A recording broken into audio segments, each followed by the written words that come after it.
ship, take me home tonight. Help me find a way to turn this nightmare into light. Oh, mother ship, take me home tonight. Help me find a way to turn this darkness into light.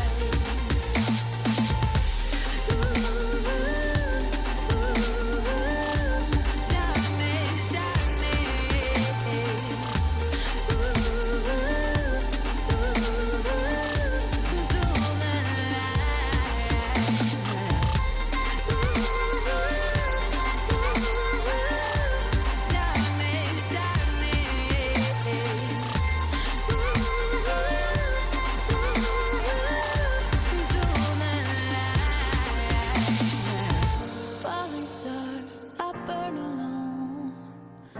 Got a heart without a home.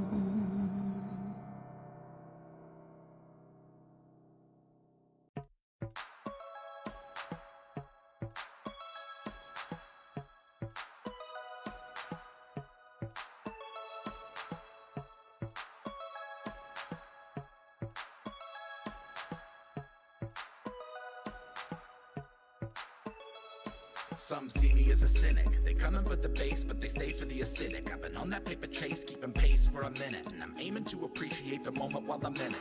Genesis a menace on the mic, so sinister. You might get some venom from the bites I administer. Winner from the start, superstar with the finisher. I got a decent heart, but I'm hardly a minister. A bardic apprentice, I'm innocent as a lamb. Worm like I'm Dennis, I don't dare to give a damn. Firm in the philosophy, I am who I am. I'm a carbon commodity, I need to be verified on the gram. Tightrope walking the id and the superego. Lifeboat liable to fire the torpedoes. Keeping to the credo, I'm free to achieve the dream, or at the very least I can release some of my steam. Alignment is just a part of the process, and lately I've been making some progress. I'm finding the defining the balance of good and evil in people is nearly an impossible conquest. Regardless, stay CG, only way I know how to be. When I combine my child with OTIC, an outlaw like I'm Robin H. Double OD. I made it through the rubble, now they got trouble with me. So we're supposed to be sophisticated. Then why is 67% of the population undereducated? Emotionally incapacitated. Historically opinionated characters end up assassinated. And that's okay with the people faking it day to day. Capitalizing on capitalism, it's pay to play. Waiting for data to make it fade away. Whether you admit it, but witnessing biological decay of the human race. We're going to a new place, I really hope it comes soon. I don't do space, two-faced, trembling bass, running the rebel base. Outpacing enemies in the interface. In your face like a zygomatic arch, I got them in lockstep, meaning my melodramatic march is effective, albeit rather subjective. I encourage you to pursue a new perspective. Alignment is just a part of the process, and lately I've been making some progress. I'm finding the defining the balance of good and evil in people is nearly an impossible conquest. Regardless, stay CG, only way I know how to be. When I combine my child with OTIC, an outlaw like I'm Robin H. Double OD. I made it through the rubble, now they got trouble with me. Since the day I was born, I've been non-conforming. I put myself in a position to make a living performing. Haters should consider this a form of warning. I've been swarming on them like a storm, I'm global warming. I'm not the one, done been through too much madness. Mastered the wrath and the sadness. You would need an atlas to match where I'm at. The fat cat put a nerdcore rap back on the map, that's Yazik. Weaving that underwater basket. Rap till I'm wrapped in a casket. Snapping I'm back on the track like a Matt Foley. Stay blown like a fiberglass gasket. Gassed up, I'm a maniacal minotaur. Try to hit me with your best shot, Minotaur. Try to get me on a guest spot, but I stay on the lab, and that's where I'ma be until they put me up on the slab. It's magic. Alignment is just a part of the process, and lately I've been making some progress. I'm finding the defining the balance of good and evil in people is nearly an impossible conquest. Regardless, stay CG, only way I know how to be. When I combine my child with OTIC, an outlaw like I'm Robin H. Double OD. I made it through the rubble, now they got trouble with me.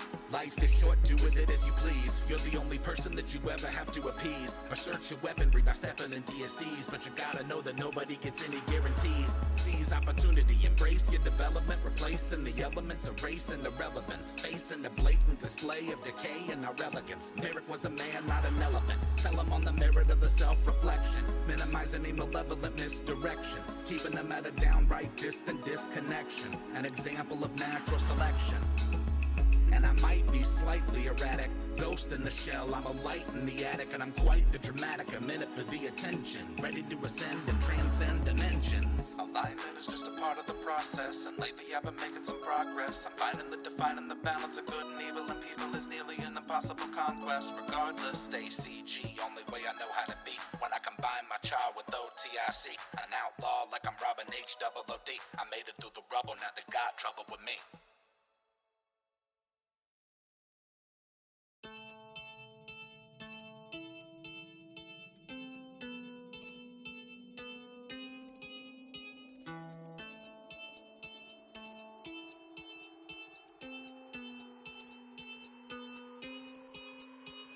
Who goes there? Why you dummies always coming in my lair like you want the smoke? All these wannabe heroes underprepared for the nightmare and despair that they dare to provoke. Most folk are doing their best to avoid me. Floor full of bones of the people that annoy me. Every now and then I get a couple of daredevils with the audacity to think that they can destroy me. Good luck with that, man. I got panoramic vision, meaning that I can see in any direction with precision. If it's your decision to attack, I suggest that you come back when your plans had a bit of revision to it. Notably, you should accept defeat. Consider this your last opportunity to retreat. Repeat, that was your last chance to survive. I hope that you enjoyed your time being alive. You foolish for ignore the warning. Now you'll be dead before the morning. You should've looked over your shoulder. You're in the eye of the beholder. I am the tyrant, get it? I've actually been told that I'm a pretty funny guy. Wait a minute, what were we discussing? I lost my train of thought. Oh, that's right, you were just about to die. How could I forget that? It's my favorite part. The only thing left to consider is where to start. In addition to magical abilities, I'm smart. I can make your demise art. Anyway, it appears that the wizard in your party is a gnome who was worth about the same as if he would have stayed at home. I'll activate my anti-magic cone, and in a moment I'll turn him into stone. When the barbarian inevitably flies into rage, I'll disintegrate her with one of my eye rays. By the way, I haven't even begun to try. Fly by and take a bite of the fighter's thigh. You foolish for ignore the warning. Now you'll be dead before the morning. You should've looked over your shoulder. You're in the eye of the beholder. While the fighter attempts to collect himself, he bleeds out on the space I dismembered him in. I wouldn't waste time telling me your names. I can guarantee that nobody's ever gonna remember them. Then again, you'll be on the list of my victims at the bottom of a column of other anonymous prey. You should take a minute to reflect on the day and the last words you'll ever say. Time's up, you're the lone survivor, the last one left. And halfling rogues are admittedly deft, but you broke into my home and you've stolen my time. I'm afraid I cannot allow theft. Throw you up into the air with my telekinesis. Stinger of death to obliterate you into pieces, and that's that. Wink and a tip of the hat. That was good for my practice. Thanks for the chat. You foolish for ignore the warning. Now you'll be dead before the morning. You should've looked over your shoulder. You're in the eye of the beholder. Yeah. You foolish for ignore the warning. Now you'll be dead before the morning. You should've looked over your shoulder. You're in the eye of the beholder.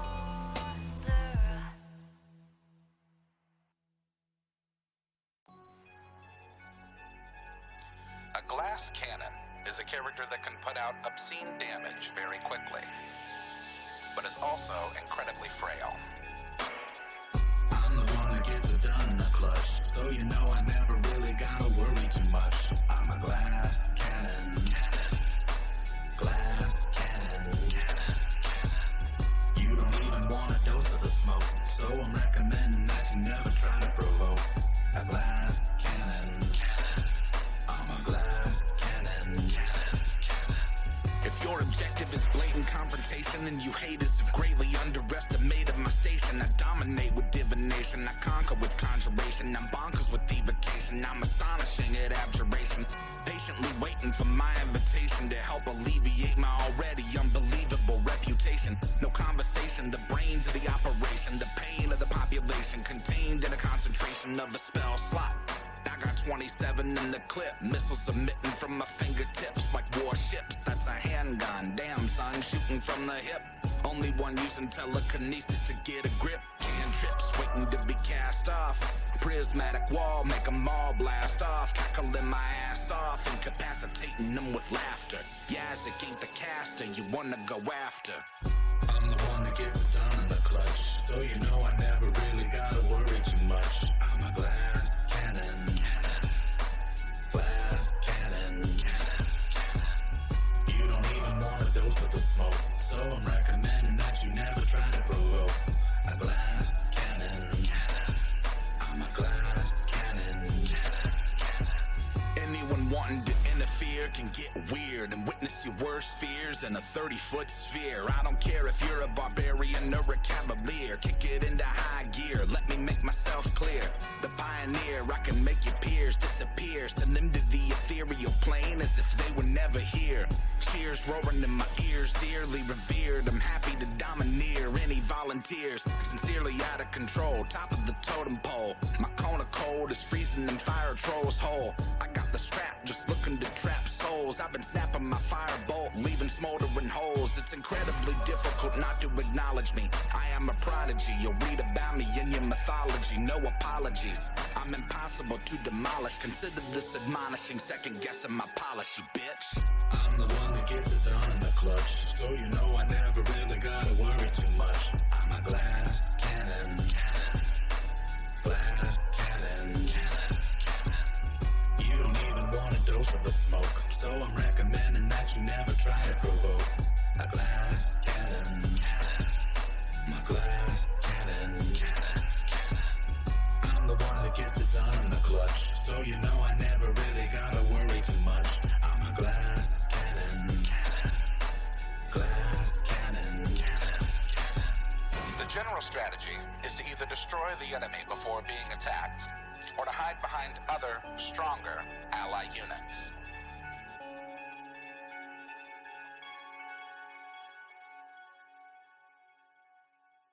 I'm like a falling star, I burn alone. I've got a heart without a home.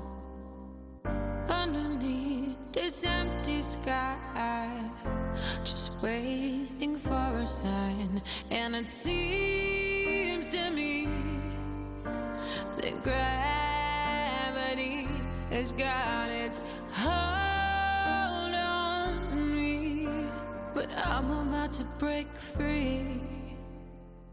Mothership, take me home tonight. Help me find a way to turn this darkness into light. Oh, mothership, take me home tonight. Help me find a way to turn this darkness into light. Like a flare without a spark, a shadow wish into the dark. Far across the galaxy is where I dream to be. And it seems to me astrology has got its plans for me. I just gotta believe. Oh, mothership, take me home tonight. Help me find a way to turn this darkness into light. Oh, mothership, take me home tonight. Help me find a way to turn this darkness into light.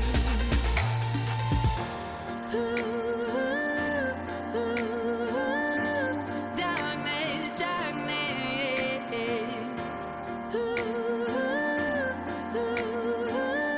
Into the light.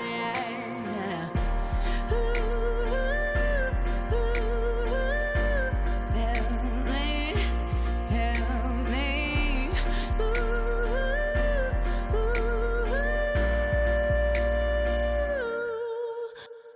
Mothership, take me home tonight. Help me find a way to turn this darkness into light.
Some see me as a cynic. They come in for the base, but they stay for the acidic. I've been on that paper chase, keeping pace for a minute, and I'm aiming to appreciate the moment while I'm in it.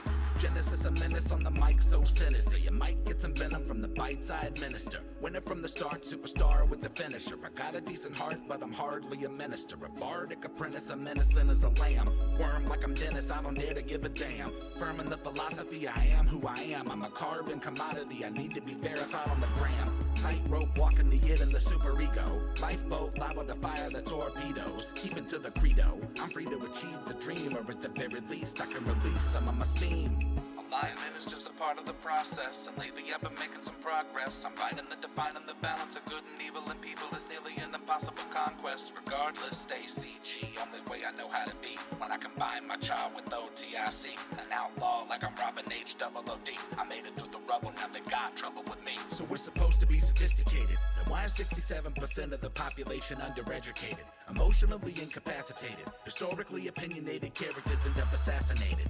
And that's okay with the people faking it day to day, capitalizing on capitalism. It's pay to play, waiting for data to make it fade away. Whether you admit it, we're witnessing biological decay of the human race. We're going to a new place, I really hope it comes soon. I don't do space, two-faced, treble and bass, running the rebel base, outpacing enemies in the interface. In your face like a zygomatic arch, I got them in lockstep, meaning my melodramatic march is effective, albeit rather subjective. I encourage you to pursue a new perspective.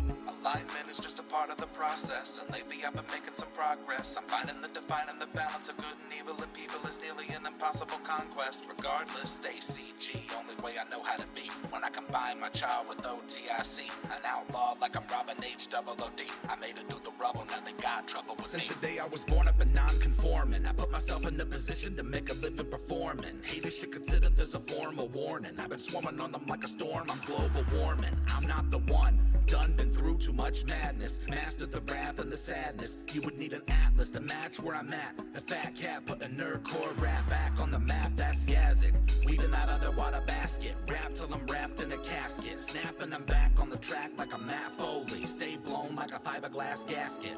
Gassed up, I'm a maniacal minotaur. Try to hit me with your best shot, Pat Benatar. Try to get me on that guest spot, but I stay on the lab, and that's where I'ma be until they put me up on the slab. It's magic. Alignment is just a part of the process, and lately I've been making some progress. I'm finding the defining the balance of good and evil in people is nearly an impossible conquest. Regardless, stay CG, only way I know how to be. When I combine my child with OTIC, an outlaw like I'm Robin H-double-O-D. I made it through the rubble, now they got trouble with me. Life is short, do with it as you please. You're the only person that you ever have to appease or search your weaponry by stepping in DSDs, but you gotta know that nobody gets any guarantees. Seize opportunity, embrace your development, replacing the elements, erasing irrelevance, facing the blatant display of decay and our elegance. Merrick was a man, not an elephant. Tell him on the merit of the self-reflection, minimize any malevolent misdirection, keeping them at a downright distant disconnection, an example of natural selection.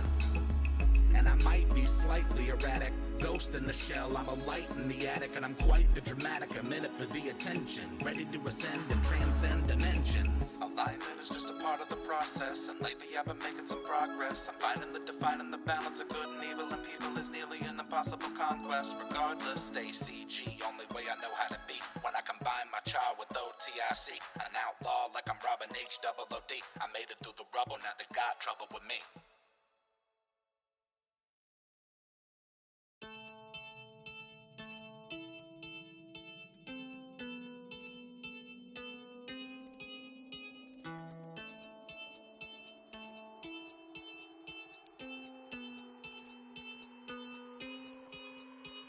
Who goes there? Why you dummies always coming in my lair like you want the smoke? All these wannabe heroes underprepared for the nightmare and despair that they dare to provoke. Most folk are doing their best to avoid me. Floor full of bones and the people that annoy me. Every now and then I get a couple of daredevils with the audacity to think that they can destroy me.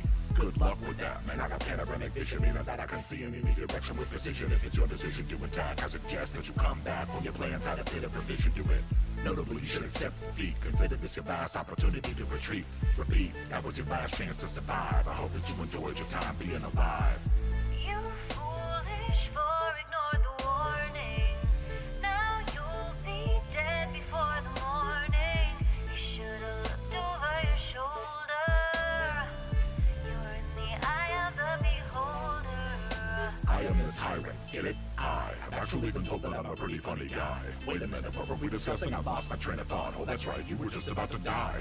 How can I forget that? It's my favorite part. The only thing left to consider is where to start. In addition to magical abilities, I'm smart. I can make your demise art. Anyway, it appears that the wizard in your party is a gnome who was worth about the same as if he would have stayed at home. I'll activate my anti-magic cone, and in a moment I'll turn him into stone. When the barbarian inevitably flies into rage, I'll disintegrate her with one of my eye rays. By the way, I haven't even begun to try. Fly by and take a bite of a fighter's thigh. You foolish for ignore the warning. Now you'll be dead before the morning. You should've looked over your shoulder. You're in the eye of the beholder. While the fighter attempts to collect himself, he bleeds out on the space I dismembered him in. I wouldn't waste time telling me your names. I can guarantee that nobody's ever gonna remember them. Then again, you'll be on the list of my victims at the bottom of a column of other anomalous prey. You should take a minute to reflect on the day and the last words you'll ever say. Time's up. You're the lone survivor, the last one left. And halfling rogues are admittedly deaf, but you broke into my home and you've stolen my time. I'm afraid I cannot allow theft. Throw you up into the air with my telekinesis. Finger of death to obliterate you into pieces, and that's that. Wink and a tip of the hat. That was good for my practice. Thanks for the chat. You foolish for ignore the warning. Now you'll be dead before the morning. You should've looked over your shoulder. You're in the eye of the beholder. Yeah, you foolish for ignore the warning. Now you'll be dead before the morning. You should've looked over your shoulder. You're in the eye of the beholder.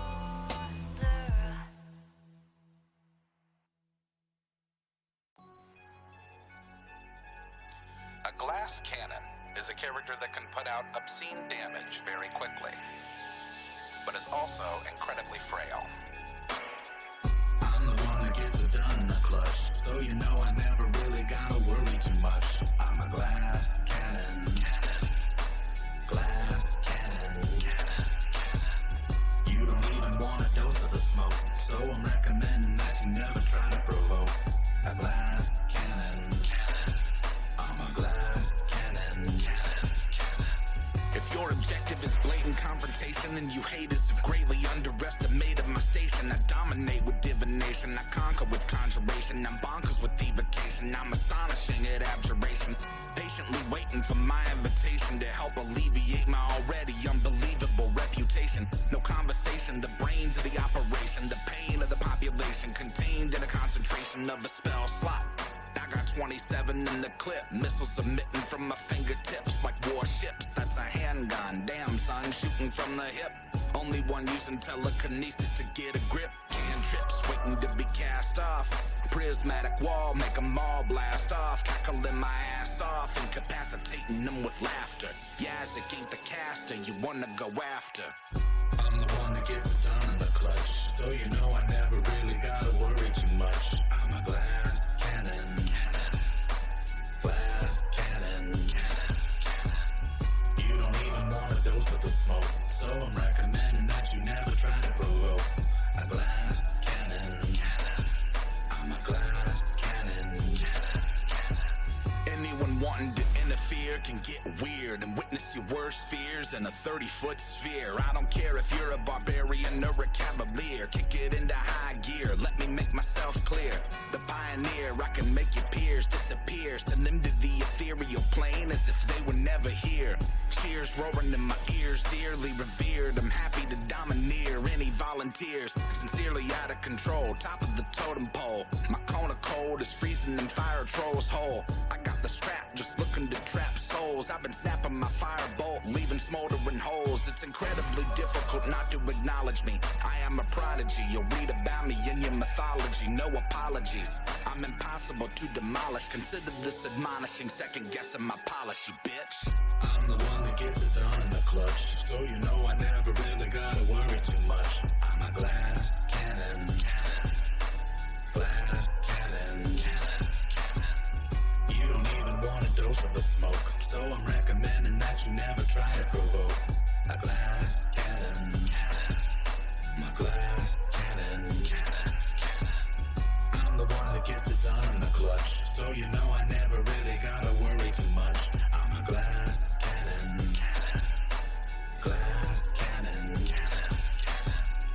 general strategy is to either destroy the enemy before being attacked, or to hide behind other, stronger ally units.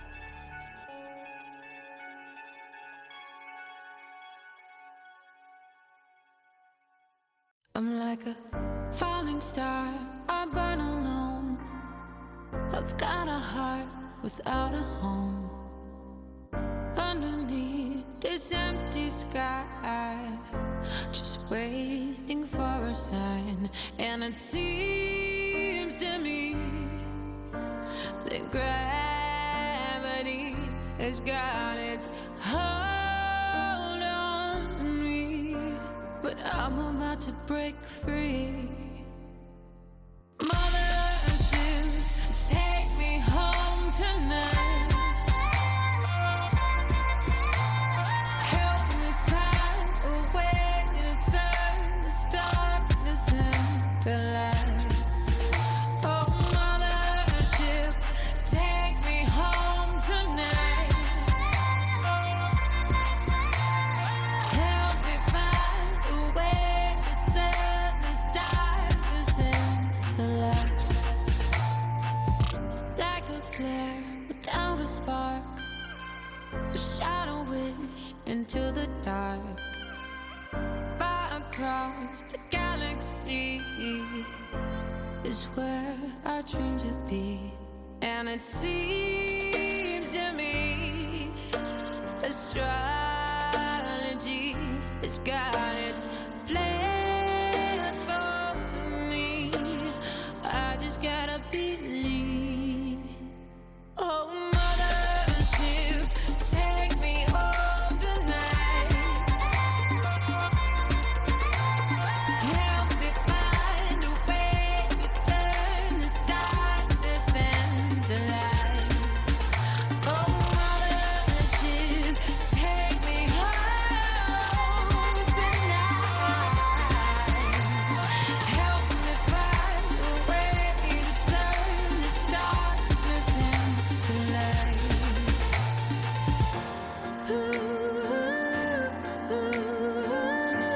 Darkness, darkness.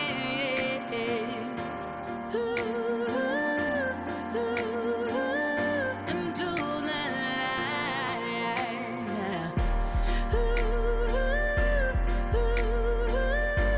Help me, help me.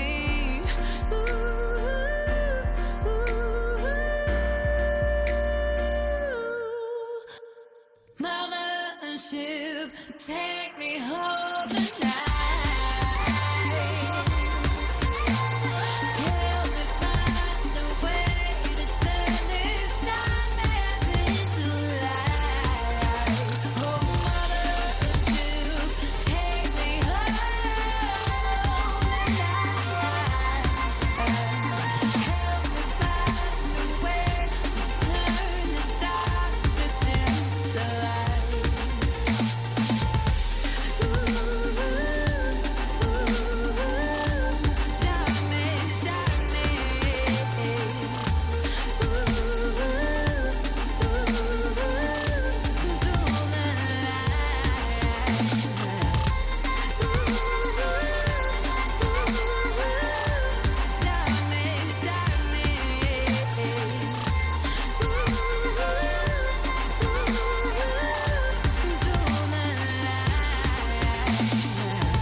Falling star, I burn alone.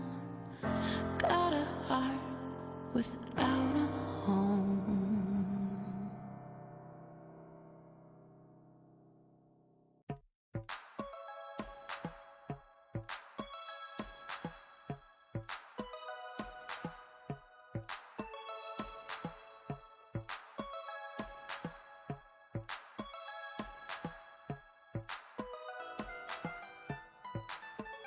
Warning: the following content may contain elements that are not suitable for some audiences. Viewer discretion is advised. Welcome back to the Bard's Playhouse Presents Tales from Shadow Valley, Season 2, Episode 8, Through the Dragon Gate. Thank you all so much for joining us. Now let's bring in our wonderful cast. We have Eldritch as Khan, the Bloody Rizzolo. Always great to be here. Shane as Umbromancer Zavid. What is up, my friends? Abe as Sir Demirius, Sarenrae's Grief. And Elliot as Reese. Hi. Reese had a great day. As always, I'm Lumbee Bronzearm and will be your DM for today. Last time, Lux Et Umbra got to know their host, Beat Els, a little better. It quickly became apparent that Beat, though hospitable and cordial, was hiding something. Zavid prodded the old dwarf hermit until the charade collapsed in a crash of emotions and memories. Beat revealed that he was, in actuality, a silver dragon known as Betelzetrax and had lived atop Mount Fogton for nearly 1,000 years. He hid himself away to drown in his sorrow over the loss of his mate, the gold dragon Gwenestraja. She had been killed in the crossfire of a battle between Betelzetrax and a young copper dragon named Cipragrod. Beat gave Khan the golden scale she needed from the long-dead body of Gwenestraja. This rare and powerful reagent was the last missing puzzle piece, allowing Khan to craft her greatest creation, the Blood Echo. Upon imbibing the thick crimson liquid, Dani retched and transformed into a huge wolf, allowing her to smell out her missing siblings from vast distances. Beat also shared with Lux Et Umbra access to his hoard, a vast trove of personal journals from all lands and times. Much was learned, from the first-hand account of Arbelladon the Terrible's fall to darkness, to a potential clue as to Mythanar's whereabouts, to an avenue for helping Beat incubate his and Gwenestraja's egg. Before leaving his mountain, Beat had one last gift to offer Lux Et Umbra. Tomorrow he would open his dragon gate, closed for a millennia. What lies on the other side today, not even Betelzetrax knows. And that's where we're coming back in today. Lux Et Umbra had just split off from Reese, who had a date at the end of last session with Gurka Kahanui, the local cleric of Kyrgyz in the town of Fogton. And we come back in with the rest of the group returning to the Brood Awakening. It is about early evening, late afternoon, 4-ish. The fog is still rolling through the town. It had started again about 20 minutes after you left Beat's house. He had stopped the snow and the fog temporarily for you, but you walk up and you see Pop Rotgut, Dirge's younger brother, the bouncer of the bar, standing there as per usual, and he greets you. Oh, Lux Et Umbra, good to meet y'all. Good to see y'all. Welcome back. Hope y'all had a good day. Come on in. Question. Yes. Am I with the group at this point, or do I You are arrive? not. Okay. Yeah, you have just. This right now is happening at exactly the same time as your date. Yeah. Cool. So we're focusing the camera on them when we focused it on you at the end of last time. So Perfect. yeah, you were not here. I was just needing context. Yep, you're good. You're good. So you all come in, and it is busy as per usual. There's people around. There's a couple of people that you don't recognize yet. You see that there is a large, rotund orc at the bar who seems to be a little bit older. He's got gray hair. It comes down in a long braid on the side of his chest. He has a tattoo on his chest as well, appears to be of a mountain.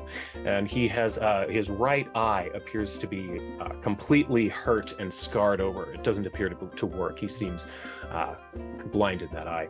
And as all of you come in, you see that Stone, the bartender, Dirge's mother, waves to you all. It says, "Oh, Lux Et Umbra, welcome back. Oh, Zavid, hope we've got your flight of meats already. 7 different animals right over there. A couple of them honey glazed, couple of them sliced." I've got like a leg sticking out of my mouth, like just already digging it. It's prepared on like a wooden plank, like a beer flight, but it's different animal cuts. So it's a charcuterie board, but it's all meat. Yeah. But it's all meat. Charcuterie board with no cheese. So that's it for you at the center of the table. And as you sit down, there's this younger looking orc who's sitting directly across from you. He's got a kind of a tight black beard. He wears a bandolier across his chest filled with small wooden casks. On his back, next to him on the ground, he has a large keg. He looks at you and he says, "Oh, is you Zavid?" Who's asking? I'm sorry. I'm so impolite. My name's Rock. I'm Dirge's little baby brother. I've heard a lot about y'all from my mama and my sister over yonder. Well, nice to meet y'all. I don't get out of the brewery too much. Nah. And Nice to meet you. And he starts eating more of the meat as well. Yeah. I say, well, why are you wearing a bandolier of barrels? Oh, these are my experimental brews. I work up at the Rock Gut Brewery. It's my family place, and these are all the new flavors we've been trying. Y'all want to try one? Yes. He hears Khan gasp at the experimental brew, and he sees you. Oh, I see y'all like experimenting. Here, this is, and he hands it to you, and he says, "This is what I call a sour. It's like a normal brew, but it's almost like a sour candy. It uses the thornberries from up high on the mountain. No kidding, huh? But it has a little bit of a kick too. It's about 9% alcohol by volume, but for a beer, it's pretty high. But it's good stuff." And then the big orc at the bar turns around, and he says, "Well, I'll be danged. Y'all are really the ones came in from town, the friends of my little boy? Good to meet y'all. Name's Roland Rotgut. I sell ale and ale accessories here in Fogton." On the no. Eli. Now I can't You're even enjoy my grounded sour. again.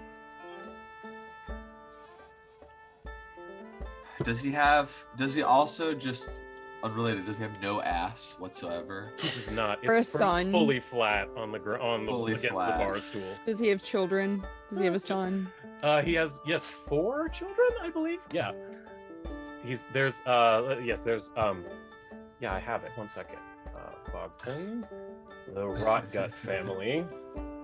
Yes, there's Roland Stone are the names of the 2 parents. Oh no. Yeah. Roland is the father, Stone is the mother.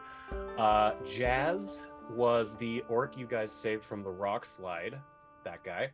Pop is the body or the bouncer. Rock is the youngest brother you just met, and Arya is the sister, and then there's Dirge. So yeah, 5 children. Which one of them just ain't right? Oh, that'd be Dirge. That boy. He never really had much of an interest in working up the down at the brewery.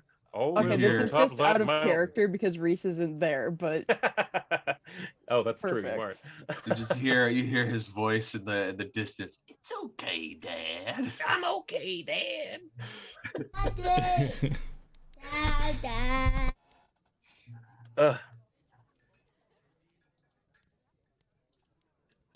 Well, it is wonderful to meet you. And then I'm gonna take like a big swig of. Give me a Constitution save. Will do. For Fortitude save, I mean, not D&D. Fortitude.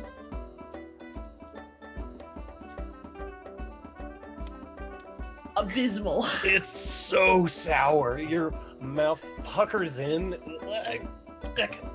You get it down, and once it's down, you can tell it's fruity and delicious, but yikes, that initial hit was like a sucker punch to the face of sour. Like if someone had dissolved 5 warheads into a Sprite.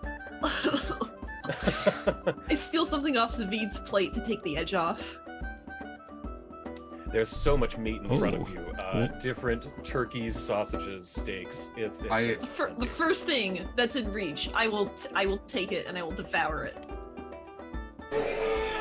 Oh yeah, that's about the same reaction most people have been giving me to the sours. I think I gotta adjust the recipe a little bit. Well, here, let me. Maybe, yeah.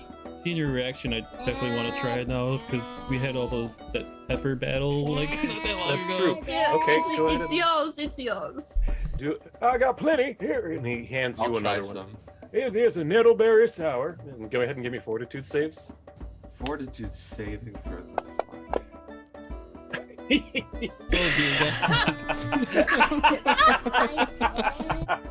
All of you hate it. or well, not necessarily hate it, but it's so sour. Makes your mouth just, you know, like in old cartoons like Tom and Jerry, when they would like put alum in something and their face would like suck into their mouth. It almost feels like that's happening. Yeah, my face implodes in on itself to look like a second butthole, and I'm looking at this guy like, "Oh, could you sell this to anyone?" Oh, Evo. question. My list. Good. Hey, It's really good. Yeah. Yeah, okay. Well, I think it might be time to go back to the old drawing board on this one. Yeah, I'll tell you, that boy's recipes just ain't right. Wait a minute. As I'm like drinking water to like get myself like out of, I go, Khan, could that be weaponized? If you bring it with you, Reese is definitely going to drink it. I also want to see when we switch scenes if hi baby, I'm sorry, my kitten is here. I'm wondering, is Reese still sober or drunk the next morning? I want to roll for that, just letting you know. Okay. Oh, lordy. Zavid, I think you might have just reverse engineered poisoning someone's drink. I don't know if this is necessarily the innovation we need. No. Imagine a gas. Chemical warfare. Think of it. Okay, now you're thinking big. I like it. Yes. Gas in the face, but for like a whole platoon of soldiers. There's nothing wrong with this at all morally. I'm Of course totally at home using this as a weapon in war. This weaponized sour spray. That's an interesting concept, actually. Also, so that's a thing with sour and spicy. These are flavors that most animals can taste, though some birds do not taste spicy. They don't. So sour is actually more either. universal. So if you wanted to get any sort of creature to react to something, sour is the way to go. Good to know. Mammals react to spicy. Yes. Yeah. The more you know. Starwipe. That's why if your cat eats something spicy, the cat don't care because cats don't taste spicy. You're just like, I'd think say as that- I'm putting wasabi on sushi with my kitten looking very curiously. Wouldn't the cats don't taste sweet either? They don't. That's true. They taste savory and salty And that's about all. That and sour, yeah. and sour. So what y'all doing in Fogton? There anything touristy y'all are doing while you're in town? Let's check. Unfortunately, not. We're making our way up to the mountains. Daddy, what? Oh yeah. I heard y'all got up to the top of Mount Fogton. Saw that old crazy hermit. He's not so He was- crazy. Yeah, surprisingly accommodating. It always was nice, just Hey, Daddy. you know, we're kind of a community here in this town. It's a little odd to see someone going off on their own so much. Kind of why Dirge and I, well, we sort of had a fight right before he left, but well, you know, if y'all see Dirge, you just tell him we miss him for me, would you? Will do. Thanks, y'all. Oh, by the way, you don't happen to have a jewelry shop in town, do you? That Aria at the bar perks up and says, "Oh, of course, we got a great shop in town. It's owned by the let's see here, great shop owned by the Oaxaca Popeye family. It's over down on the southwest side of town. It's called Order in the Quartz."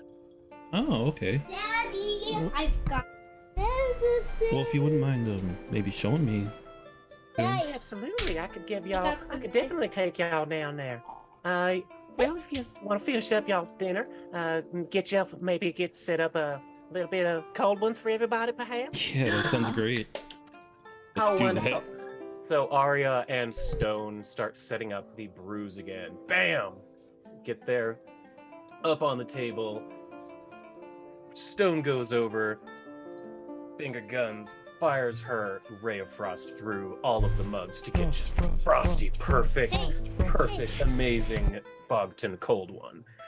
Just as per usual, it stings going down, but that washes away the sting of that sour. It's gone, and you feel much better. This is the far superior brew in all of y'all's opinions, it seems. I have a quick question. Is it possible to make a drink that freezes down your throat as you're drinking it?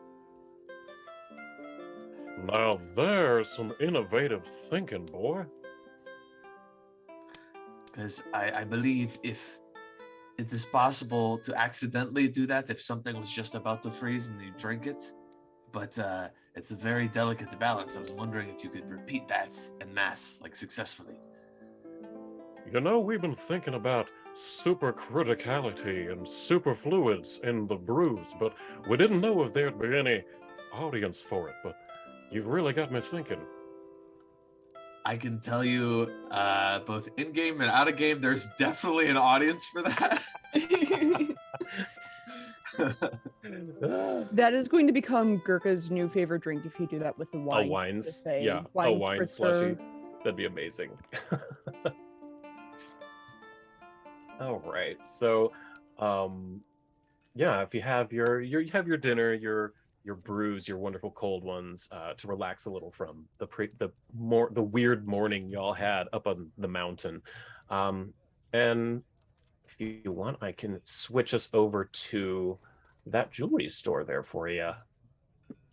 Yeah. I have to check your temperature. And then I have to check your... Okay, 2, and then 3. All right. And then on the way there, I'll talk to Khan and Sweet and Danny and let them know, like, on the way back down from the mountain, I had a thought that perhaps we could give a gift to our new dragon friend. Perhaps we could make a pendant for him and enchant it that whenever he speaks his wife's name, that she would appear out of the necklace for him. Maybe give him something if he decides to finally leave his cabin, like he has something with him to at least make him feel more comfortable about leaving.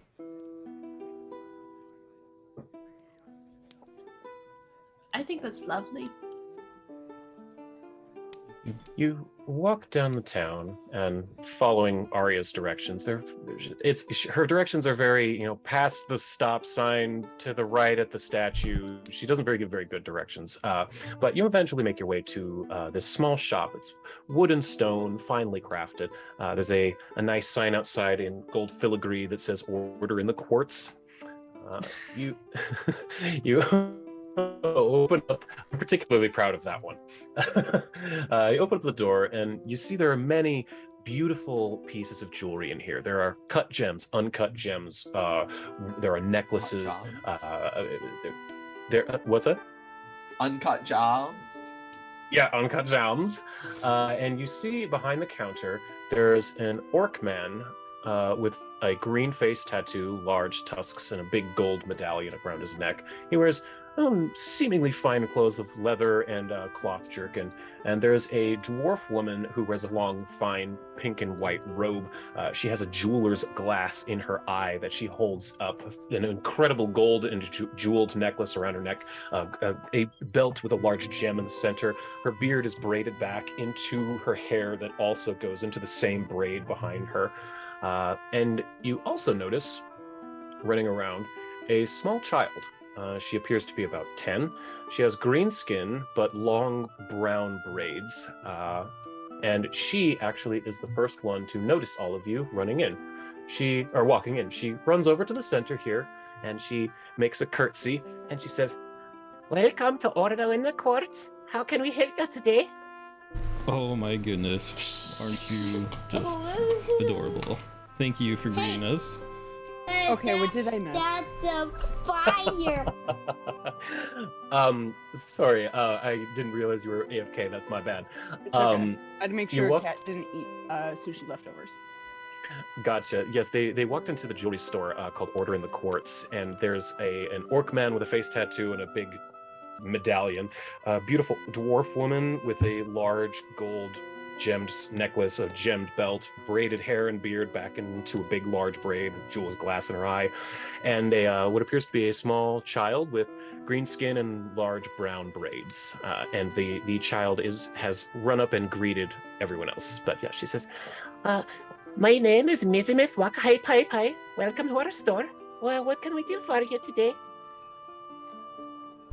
I was looking for Hey. a necklace, a pendant, Hey. perhaps. Oh, I think I can do that for you. Hold on.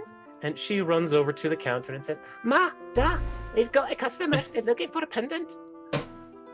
And the orc man looks to you and says, Oh, good morning. My name's Rotna Wakapai. Welcome to Order in the Ports. It's So nice you're to meet even all of walking you. for. Oh, thank you. This is my lovely wife, Thredalda. And she looks up to you and says, good morning to you. What can we do for you? Glad to meet you. Glad to meet you too. Looking for a pendant. Oh, hi. Anything in particular? I'm not really sure. I guess it depends on what you have available. Hey, Daddy. Oh, well, if we see right in here in front of us, we've got we have plain necklaces, chains, thick bangles, anything you could really want that we could attach a pendant to. Is there something you had in mind that you wanted to attach as a pendant? I'm not really sure. Daddy. You do have those 5 scales. Daddy. That's right. Dada. Yeah. Khan, do you have the scales with you? Daddy. She'll rummage through her pouches, and she'll hold them up to you. You're not hard. Yes, I was seeing if you could attach these to them. Oh my. I haven't seen anything of this quality in quite a time. Are these true dragon scales? No, they're fakes. Yeah, right. Rather high quality fake, if you ask me. Thredalda, take a look at these.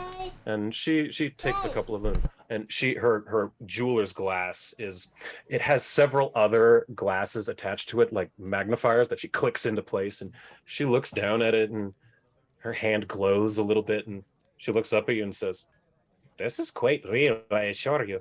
Then they swindled me. I asked for fake dragon scales. Well, yeah, that's quite a swindle.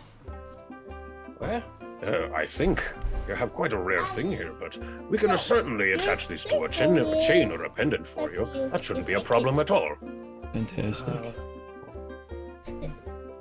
Yes, Thredalda. Grab the tools. Let's see what we can do. And she goes and grabs a couple of little tools, and they start to work together, like huddled over this one little thing. And while they're working, Mizimith comes up to all of you and just says, "Oh, it's nice to see no faces here in Fogton. What brings you about here?" We had a friend that came from town. We decided to give it a visit, and then we're heading north. Oh, hi, up in north into Belkzen. I've never been there myself, but I hope one day to train under the orc jewelsmith there to learn the way of my da. He's taught me all he knows, but there's always more you can learn. Of course. That's awesome. You help your mom and dad out in the... Dada. Oh, I do. I train by cutting the rough gems, and I make little chains, all kinds of things. It's way fun. She's quite the up-and-coming jewel crafter, actually.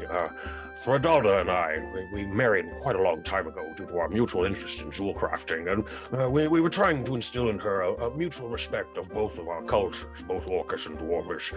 So we're trying to teach her the ways and the arts of both styles. That's really cool. I'm looking forward to seeing what you make. Oh, I think well, it's actually about done. That wasn't too difficult at all. Here, what do you think? And she holds up this delicate gold chain that is It's masterfully crafted, and she has drilled a small hole through the base of the scale and slipped a nice clasping locked mithril ring through it, and has slipped this onto a nice chain and hands it to you and says, "Would that about do for you?" Oh wow, that's more than I was expecting. This is really nice. Thank you so much. Of course, you're welcome. Well, we do offer a special service. Normally, I would not offer this for a pendant, but this is clearly a meaningful item for you. We have what these scrolls of recall memory. What these do is you put them, you use this magic onto an item that was of personal value to someone. And when the person wears that item, they can recall a memory of the one who previously owned it. Is this something you would like for this? That actually works out perfectly, because I was planning on perhaps enchanting ourselves, but that makes it so much easier. Oh, we find that people often want to attach memories to their jewels. There's always a special meaning to them. I mean, beyond the fact that they're sparkly. But of course, we can do a bit that for you. And the Throdalda goes into this chest that they have here behind the counter, pulls out a bit of a scroll, and she does some incantations on it and does some magics, and the pendant, the scale, begins to glow a really brilliant yellowish gold, and the scroll burns up as the magic in the scale. I keep forgetting that word. The magic in the scale is absorbed into it, and she holds it up and puts it and holds the chain like this so the pendant hangs down, and she just concentrates for a moment, and it begins glowing, and you see a small projection come out of it, and it's almost like a hologram, like in Star Wars when Admiral Cody comes up on the little hand thing. You know what I'm talking about? It's like a little tiny hologram. It's like that, but it comes up of a beautiful elvish woman, golden hair, a large gold dragon behind, and they just stand there smiling, looking at you. Oh, it seems that this has quite a deep memory to it indeed. I'm more than happy to do this all for you. Here, go with my blessing. And he looks to Thordalda and kind of nods his head towards you, and she hands the pendant over to you, Demirius. If he's there.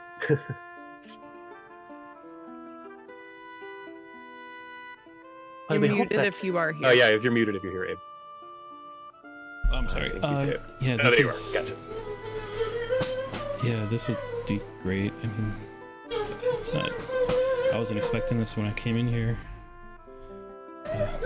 I'd love your help. Well, wonderful. We hope that this pendant will do well for you, and whoever gets it can have the blessed memories forever. It's for a friend. I think they'll appreciate it. Well, we appreciate you coming by. Just be sure to tell all of your friends outside of Fogton to visit Order in the Courts when they come through. Of course. Do you have any sort of like card or advertisement sorts? I can definitely send people your way. Actually, yes. And he looks, and Rotna looks over to his daughter Mizimith and says, Mizzy, go get your box of necklaces. and she gets kind of lights up, and she runs off back behind here and into a separate room, and you hear some rustling out in the back, and she comes back a moment later, and she kind of climbs up on the counter because she's short, and plops a little box down on it. And it's filled with just little necklaces. Like it's got one that has kind of a rough cut gem in it. It doesn't look perfect, but you can tell that this is a box of practice jewelry that she's been working on. But she looks to you and says, All of these I've made myself. That my parents have been showing me how to do it. And I've put the name of our store on the bottom next to my name. See? And she holds them all up, and inscribed in really tiny at the back of each one, it says "Order in the Quartz, Fogton, Mizamith, Wakapaipai." It's very cool. So, if you just want to give these out to people, that's free advertising. Yeah, of course. Sure, yeah. Empty this box for us and we'll call it free. Are you sure? I mean, this is more than what I asked for with all of this together. I mean, I don't want to take advantage of you, like... Nothing in Fogton costs money. Have you not been up to the tavern yet? I suppose so. It's just very strange. Yeah. Oh, do you come from down in the big cities? We do, yes. That would explain it. City folk tend to get a little confused up here in Fogton. It's quite a large contrast compared to where we were before the last city we were in. Oh, where were you at? Corvosa. Yeah, Corvosa. Yes, Tax City. Understood. Yeah, we don't follow their economic outlook here in Fogton. We're more of a friendly commune. Yeah, I can definitely tell. Well, yeah, sure. I'll start handing out some necklaces and to Khan and Danny and Zavid, and just thank them put that so in your much. inventory like, here. Well, you are a wonderful craftsman, sir, and Ray bless you. I can't thank you again for this. Of course. And perhaps the person getting this will come down and thank you himself as well. Well, we're always appreciative of any business. Have a good day, everyone, and we hope to see you again. Yeah, Bye, definitely. Please come again when I get a little bit better, and I'll sell you some rings. Yes, we'll do that. Right.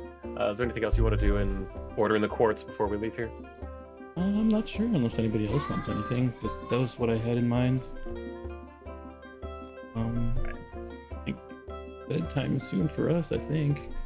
Probably, yeah. Okay. So, heading back to the Brood Awakening. Let me get going here. Nope, not Reese. Zavid. Demirius. There you go. So it is kind of died down by the late evening in the Brood Awakening, and you come in and your rooms are prepared up on the second floor as they had been. All of you notice that Reese is still not there, but is there anything you'd like to do in the tavern before bed? Nah, not particularly. Abe? No. Okay. Well, I guess maybe if the brewery worker who was making the sours is still there, I can like swipe. I can ask for a sample. I was gonna say steal, but I might as well just like ask him for it. Sure. There we go. I can swap that map really easily. Yes. Let's see. Yeah. I mean, it could just be like in the background. Rock Rotgut, yeah, he is still there with his family, and he would be more than happy to give you a couple of the sours, especially if you'd, said, oh, on second thought they were kind of good, that kind of thing. Yeah. I'd be more than happy to give y'all some more of these. And he takes off his bandolier and gives you like a 6-pack of them. To Khan, they're like almost like a barrel. They're about this big, but he's a big orc, so to him it's just like soda cans almost. But they're quite big. So yeah, let's say you've got 6 of those to experiment with. I will throw that in your inventory real fast. Yeah. Khan inventory.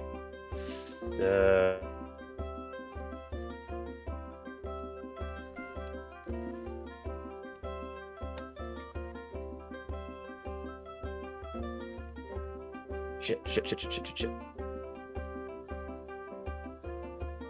Okay. Is he frozen? Am I here? Am I here? Yes, you're Okay. That was 100% my fault. I accidentally tapped the airplane mode button on my laptop. That was 100% my fault. Okay, Why do sorry. those even exist? I have no idea. It's annoying, and that was completely my fault. All right, there we go. I just gave you the sour beers, 6 of those. Okay. Gotcha. All right, fabulous. So the night goes to be a little bit quieter. Nothing really of note other than the fact that Reese did not come back. So in the morning, y'all wake up. Put y'all here, there, everywhere. Y'all wake up. Con is in her room off to the side. Danny is in by herself with Ares in the center room. Zavid and Demiris have been taking up the large sofas in this side room with Arwen by the fire, as per usual. You wake up in the morning, and again, the first thing y'all notice is that Reese is not there. You can interpret that as you will. Notice what? You notice that Reese is still not there in the morning when you wake up. Whereas before, Reese was staying on that green sofa in the room where you are. Yeah, Reese did not come home in the night and is currently no longer there as well. That's not good.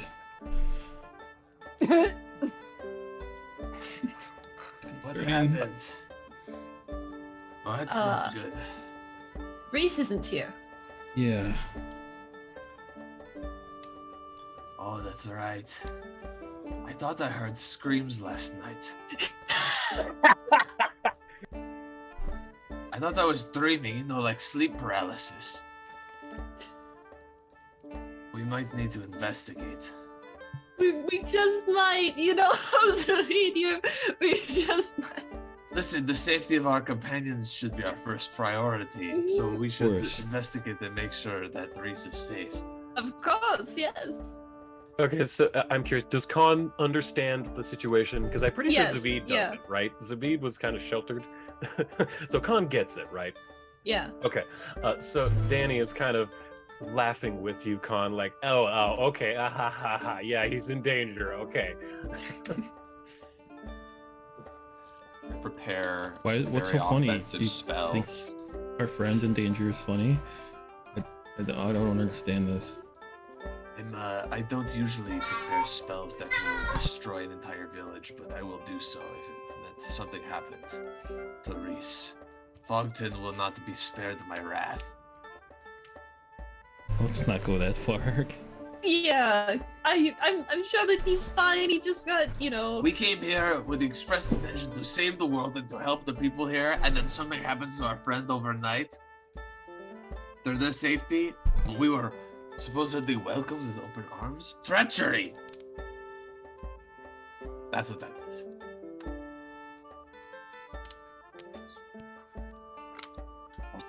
Khan is contemplating whether it's funnier to let the bit go on or if there will be mortal consequences to letting the joke go too far. Let's just at least keep a level head, just a bit. If there is a grand conspiracy, I leave to go downstairs. However, you gotta go around to get down there. Mm-hmm. Yeah. Okay. And he's gonna kill someone. Oh no. And I say, all right, the jig is up. Where is our friend? Hey, hold on. See, I don't think these guys have anything to do with it. What did you see last night? And I look at Arya what did you see last night? And Arya she's looking at Zavid, and she kind of looks over at Connor. Are you downstairs at this point? Yeah, I think she's hurriedly trying to follow and stop him from yelling at everyone. Yeah, let's Yeah, let's calm down and maybe think critically about what's going on. Well, we know the last person he was with, right? So let's find out where they are. Yes. Let's start with Do that. they, out of character, do they all know it was a date? Excuse me, that was a burp. I don't know if you told us. But it could have been a trap. Okay. I Our mean, character back out. out of character, even if they did know it was a date, remember what happened when Danny went on a date? There's precedent for shit happening during dates in this group.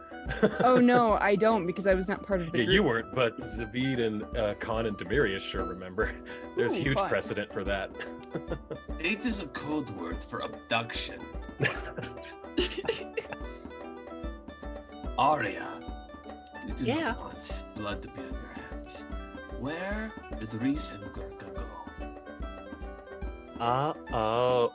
And she looks over at Khan and like does one of these like Play along, play along. and she goes, Well, when I heard last, she had a date with your friend Reese at Gurkha's place across the town. As far as I know, they didn't leave Gurkha's cabin. Right, now, do you know if Gurkha is involved with any illicit organizations, any kingdoms that might want to take Reese's head? Goodness, no, Gurkha ain't Black markets, connections, nothing like that. No, Gurkha ain't left Fogton in a long time. I mean, she's a follower of Kyrgyz. That's an organization. Who is Kyrgyz? You remember that Kyrgyz is the god of sportsmanship? Oh, that Like- loser? Okay. Yeah. All right. Everyone, give me a perception check. In the tower? Yeah, tower.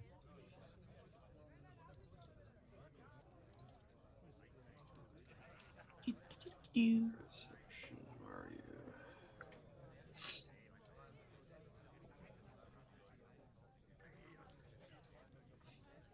Okay. Zavid actually is oddly the one who hears it. You hear horse clopping outside. I rush out the door, And and I'm levying a spell. I'm ready to like cast disintegrate or some shit. sure. And what you see is, turn it. There. You see a horse, and it has two riders on it. You see in the front of it is indeed Gurkha, and holding on to Gurkha on the back is Reese.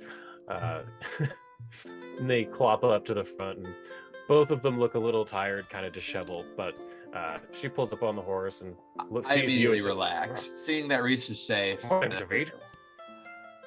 Morning. Sorry, big misunderstanding. I thought Gurkha had abducted you and sold you to the black market for body parts. No, we had some nice Mountain Stew Code Red and conversation, and You know what's funny? I wouldn't understand what that is or the reference that that's to. Either one, I it's would not like know. Mountain Stew but spicy. See, that's the thing. I don't know the original either. Oh, okay. Well, it's a stew of sorts, soup, hearty soup, but spicy. Yeah, no, then we had conversation and it got late, so I just decided to stay the night. Can I make a check against this, like some sort of Yeah, insight-like check? perception is insight, I suppose. So give me Alright, we'll do another this. perception. I'll do this out here. Oh! Oh boy. You get it. You finally figured it out. Plus, at this point, Gurkha's really purple in the cheeks, having seen you and basically gotten caught. You I just put my- figured it out. I have my hand in my head. I'm like, oh man, I'm still getting used to that. Okay. All right. I get Uh-huh. it. I get it. I know what's going on here. All right. Uh-huh. So you two, you Mhm. bumped the shoes together. Yeah, we danced. We danced a good horizontal tango. Let's just say this one is more than just an arm wrestling champion. And she slaps you on the ass as you get off the horse. As I get off and my butt is being smacked, I give her a wink. And I turn around and just walk. She turns even more purple, but her horse way turns around and she walks away without looking back like a cool person. Absolutely. I could say you had us all fooled. We all thought you were abducted. Every single one of us. None of us knew that you had gone on this foray. So commendable that you were able to trick us all. I think Danny would know my tells, but yeah. Please, Danny. Glad you're safe. Yeah. And I come in laughing. I'm like, he had this all fooled. Yep. Danny nudges Khan and just. And don't mind if Reese is walking with that, like a small limp after that ass snack. It's fine. It left a print under your pants. Yeah. Oh, absolutely. Broke your femur. I don't know about you, but I wasn't quite ready for another castle rescue myself. Oh man, that was a rough one. I rescue people from castles. Don't worry. I don't need. Yeah, the last time I rescued someone from a castle, I got lingering dragon sickness, and I've been poor my whole life. Last time I tried to rescue somebody from a castle, I made friends with her, so. Very Good good track records. But it was the same person. Reese doesn't know that. That's true. But yes, you are all now back together at the tavern. It's morning, and you know that you were due to meet Beat up at his place soonish, and he said that he would lift the fog for you again today. Did he give a specific time so we know when we can head into the mountain safely with the fog? Basically, once the mountain or the fog lifts was kind of what he said. Okay, so we just wait for that cue. Yeah. And as you're, eating your breakfasts of many different meats, you get your cold one in the morning because it helps warm you. It's ironically. Yeah. But eventually you do, let me see here. There we go. Eventually you do notice that the fog has lifted. The sun is shining brightly, as it normally does not in this town, which you can tell is Beat has lifted it for you. If you haven't figured it out by now, he is the reason that Mount Fogton is constantly rolling fog off. This is layer action. Exactly, it's his layer. Yeah, that's exactly it. It's his layer action.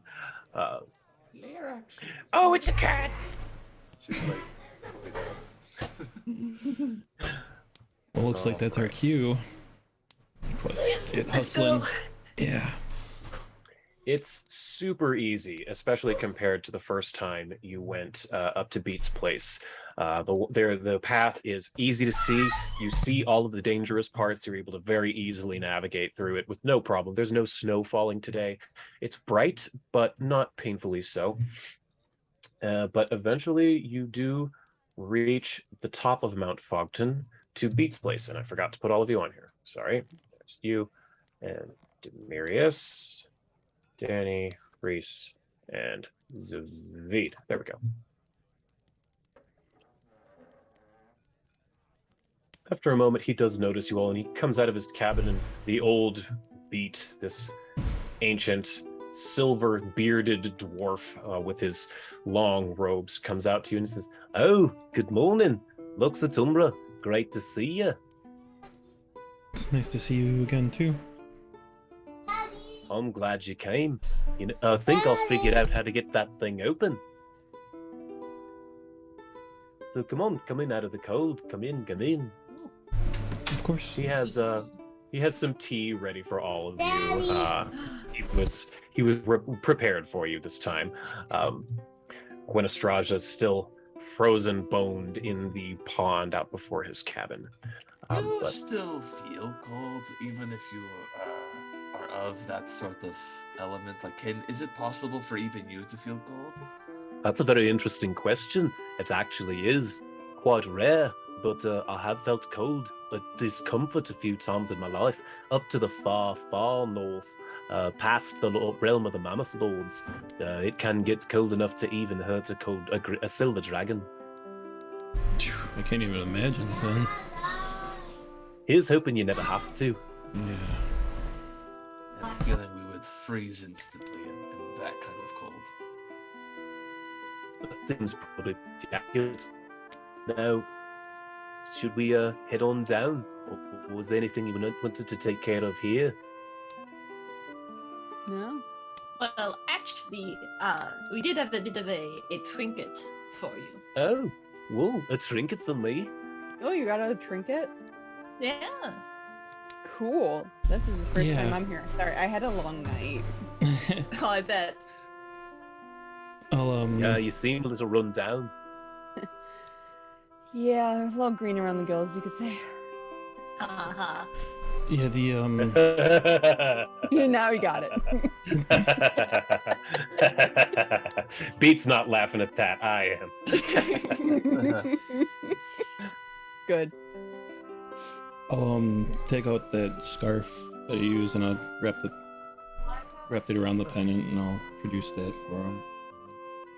Oh, Take it my. out, He place takes it it and into his says, hands. present for me? Yeah. Well, thank you. He unwraps the scarf from it and holds it up in his hand, and he holds the chain and dangles the pendant in front of his face, and he says, "This is the most beautiful thing I've seen in centuries. Thank you. It's like I'll always have a bit of her with me." There's a bit of an extra thing with that. Yeah.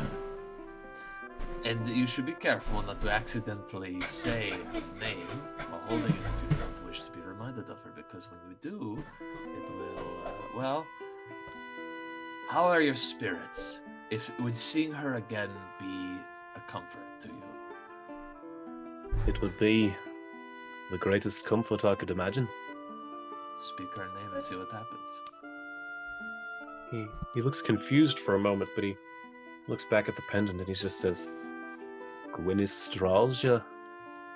And again, the hologram of her in her elf and gold dragon form appear in front, and they just kind of, it's very similar to the photos in Harry Potter where they're kind of there, but they sort of move around a little bit, you know, and her eyes kind of look and she kind of smiles a little bit, but it's silent, and his hand starts to shake, and you see the pendant rattle in the air, and he smiles widely, and you see at the corners of his eyes some water appears and small ice cubes, like you get at Sonic, you know, the little tiny chunked ice fall to the ground and clink onto the floor.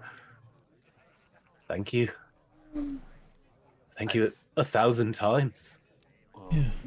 this wasn't the magic. This was, and I point to Condemirius, like they were the ones that said it. Daddy, look. Well, I Daddy. hope this finds you well, and I'll gently touch him on his elbow, because the last time I touched his hands, I nearly lost mine. It's so cold. Yeah, it's extremely cold to touch him on the elbows, but you power through it. Yeah, I know it seems like you're ready. You've already given that other dragon your forgiveness, and you just want to speak to him. I think you might be ready to see the world again. It's a shame that your hoards this knowledge that you collect, but you've neglected to go out into the world and see it again and collect that knowledge that you just admire and love so much. Like, I wanted you to see you go out into the world again, and perhaps this necklace will help you do that. Maybe bring in a little part of going with you would ease your pain. Thank you so much. I think I might be ready to head down to the town at some point. Get me a cold one. But no. Where were we? Oh, the Dragon Gate, and he's trying to clearly, like, you know, shake the Etch-a-Sketch that is his emotions at the moment, and he leads you down into the trapdoor behind his cabin. He brushes the snow off, leads you down into his basement, past his goats, and into the area with, hang on, loading you up on this map here. There we are. He brings you to here, the area with the Dragon Gate, and he says, "I haven't used this thing in almost 1,000 years. When I dragged Gwen through, I closed it behind me. Planned to never look back. But you're in great need. The world is in great need of all of you and your strength. So I think I'm ready to do this for you. So what he does is his head almost transforms into the dragon again. It gets large and his jaws get big for a moment, and he opens it and releases a large blast of fog and ice and snow in a cone in front of him, all over the portal, the stones here, just coating it everything in frost. And after a moment, once your vision comes back, you can see that it's glowing yellow, rippling, and there's snow all coming through this little portal in the ground that appears that you could just step onto, and you could potentially even just fall through. And he looks at you, all of you, and he says, "I'll warn you again, I do not know what's on the other side of this portal. It'll take you up high into the mountains of the Firewatch Peaks. Last time I was there, that was where Gwen lived, and Ciprigrod was there, but he was flying away injured. It's entirely possible he's there. It's possible he's dead. So just be on your guard. I don't know what you'll find." All you'll have to do is step onto the portal there, and it'll take you where you need to go. Is there some kind of moat around? Is there a what? A moat? It looks like there's a pond full of fish. That is more of a special effect. Pretend it's not actual water. Gotcha. Yeah, that is just to make it wiggly. Oh no, I meant like the fish pond, like around the portal. Oh, I see. A little bit, because the closer it gets to the center, the more icy it is, and it kind of melts as it goes out. But all of it is rippling and moving around. It's kind of an ice portal that glows yellow. That's sick. That's super cool. Thank you. It took me a while to get the effects right. It took like 12 let's see. 1, 2, 3, 4, 5. It took 7 layers in Fantasy Grounds and Photoshop. Hell. I had to do a lot of stuff to make that work. That's I'm amazing. glad you guys like it. Yeah, that turned out awesome. Everything goes white. It's as though you've walked into the biggest blizzard you've ever seen in your life, but it isn't cold. You just cannot see anything at all. When your vision finally comes to, first thing you notice is just the color red and orange everywhere. As your eyes are getting used to where you're at, you see you're standing on a very similar stone portal, rune stone, as you were in Beat's place. But this is made out of red sandstone instead of ice, like it was in Beat's lair. You're looking around, and you see there are a couple of river that flows down, has a small waterfall that goes and continues the river. And there's small stairs that lead down from the pedestal where you're at. And rocky outcroppings everywhere. But the first thing you really notice is over to the northeast a little bit by that little pond, you see an extremely startled otter who is he's standing on his hind legs. He has a large fishing hook, and he's covered in, he has a big pouch at his side that has fish inside of it. He has nets attached to him. He's a golden earring, and he just looks absolutely gobsmacked that someone just appeared in front of him. He's stunned and just barely can't even say anything. I sense an opportunity for mischief, so I point at him and I say, "There he is! Get him!" No, don't! No! No, don't worry. And I'm laughing. Immediately after I do that, I'm just going, ah!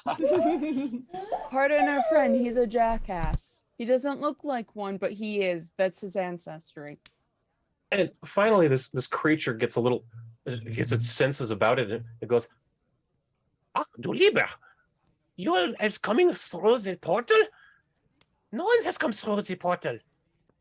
What are you? Are you demons?" No, absolutely not. We had a friend teach us how to turn it on, I suppose, and out we came. Walk over to Aries and I'm like, "Don't let what he said bother you. You can be a demon if you want to." You know what I'm gonna do? I want to use one of my I want to make sure it's the right one. courtly graces, I think it is, and just seem very like we're a group of nobility. Like I Royal. especially look like, respect us, but don't be afraid. Absolutely. Give me a society check in the tower. I love that.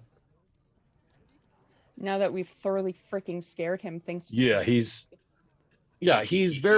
thoroughly freaked out because, nothing comes through this portal. It's just stone. It's just rocks, as far as he's concerned. It would be like if you were at Stonehenge and someone just appeared, Okay. So with that roll, he looks to you and he says, "Oh, you are royals?" Yes, but of course. Oh. We have our queen right here, actually, and he points over to Danny. Queen? Oh, but, and he's just very confused, and he comes to, and he finally kind of shakes his head and he goes, I am named Tumneth of the Atari. Well, it's very nice to meet you, Tumneth. Sorry we scared you so much. Yes. I am very scared, but you seem nice. Have not attacked Tumneth. We won't unless you threaten us. We promise we won't hurt you. No. Turn you into a pile of dust should you prove to be a threat to us. Yes. Tumneth, not warrior. Warrior of the Atari is Dambreaker. Back into the town. He's just upset because he told me he drank something that hurt his mouth, so he's just taking it out on you. Don't worry, dude. You're good. We're good. We're royals, but we're kind of cool about it. Just give us respect and, don't attack us. We're good. And he kind of confusedly looks around and just kind of and gives a weird bow. Tumneth at your service. Thank you. Why? Where you come from? How you come through gate? That is a long story. The important thing is, have you seen any dragons lately? Dragons? Oh, du lieber, no dragons live here for a long time.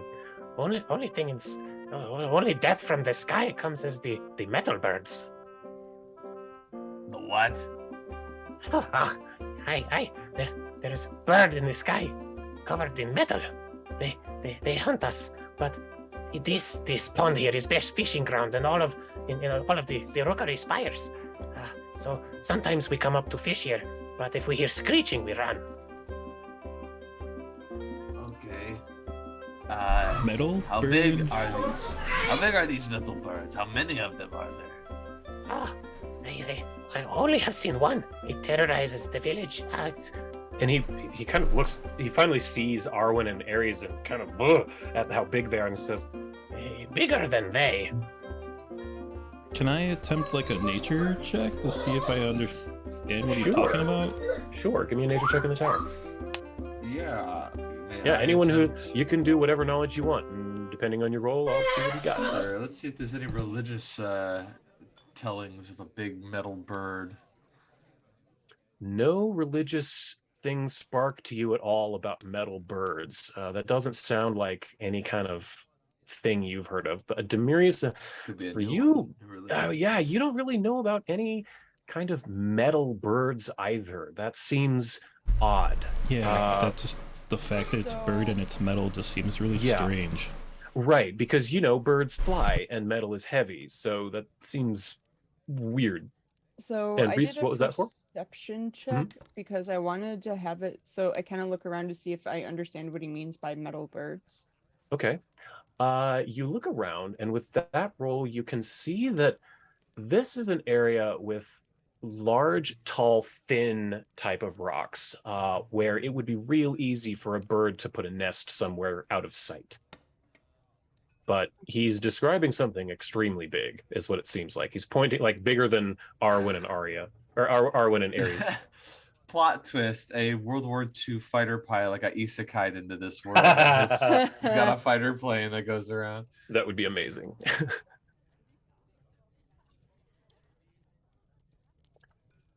The time I got reincarnated as a warplane.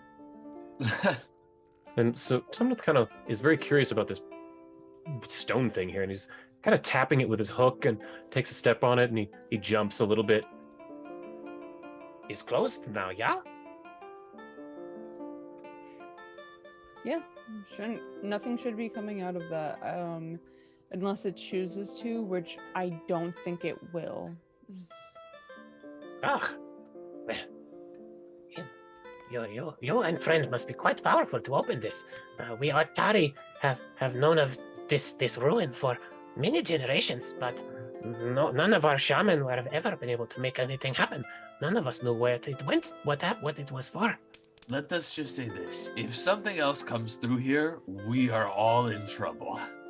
Because that is not expected by us, nor by the one that let us through. And the one who let us through shouldn't be coming through unless there's an emergency. Oh, emergency only. See, I understand. Okay.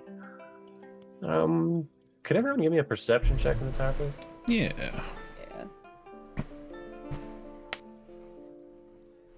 The Atari is evil.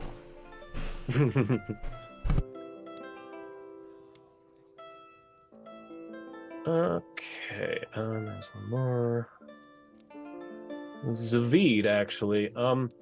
As you're talking to this little guy, this Atari guy named Tumnuf, you do hear, at one point you see his eyes kind of go wide, and he gets really tense, and at the same time, just out of the reach of your hearing, you hear an All right, let's fucking hide. And I'm going to run, and I look around and I see there's some stairs over here. And so as you're run saying down that, this way. Tumnuf dives into this water here.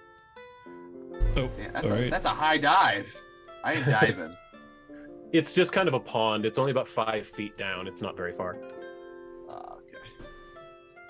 And the rest of you have just a moment to react to that if you choose. Yeah, I'll run over and try to like get underneath an outcropping. Okay. We'll say. I wanna get down these stairs like 3 or 4 at a time. Mm-hmm. Okay. Basically fall down the stairs. Then Reese and Demirius, do you two do anything? I'll follow behind Danny wherever she goes. She went to the top of the stairs. Yeah, I'll just wait here. Okay. Yeah, so I'm going to run out of the way and clearly like hide, but when I look at it, I want to try to see if I could use a biographical eye, with the social, if it counts as a social interaction, seeing like how between what he said and seeing it myself, would I be able to like pinpoint like if there's anything about it, like a society or something that they might be part of? If and when you see it, yeah, I'll let you roll that. Okay. So let's just go ahead and say if all of you are hiding, I want you to roll your sneak as your initiative, your stealth. So on the front page on your main tab, instead of rolling initiative perception, roll initiative stealth, which I think Reese and Khan will be excited for. Yeah. Oh wait, shoot, I did that in the tower. Oh, that's fine. I think it's still working. I am very stealthy. You're so stealthy? That actually really checks out, so. Oh yeah. What did I roll? You rolled a 21, or you rolled a nat 2, which was a 21. Okay, cool. Yeah, and then here's Danny's. Ooh, she got a nat 1. Awesome. Aries is at a 16.5. Arwen's at a 16.5. And then Demirius, you got a 4? Really? That's amazing. That's so amazing. Okay, this thing is... I rolled really low, and I can't believe I'm not the last one moving. I'm just sitting here rattling. Yeah, you're like vibrating. All right, it rolled low as well, actually. So since you heard it, I'm going to reveal that you start... no, actually, Khan. Monster! Khan, you're the first one to actually gets to react to this massive eagle that you start seeing flying in from the sky. And in the sun, it almost blinds you, glinting and reflecting the sun, because it seems to be wearing armor. What the hell? All right. I've waited a long time for this one. We've had it a long time coming, haven't we? I've got something for you. So, Khan, you are the first to react to this glinting, armored, massive eagle. And you are hidden. It does not see you currently. Or at least you're... man, I want to shoot it out of the fucking sky. Oh, yes, it is up in the air. It's not on the ground, yeah. And you have an alchemical crossbow. I do. Crossbow time, baby. All right, let's see it. I'm going to make it flat-footed because you are hidden to it. So give me just 1 second. Oh, and you're attacking before it anyway because you're a rogue. So yeah, either way, it's flat-footed to you. Nice. And let's see. It would be...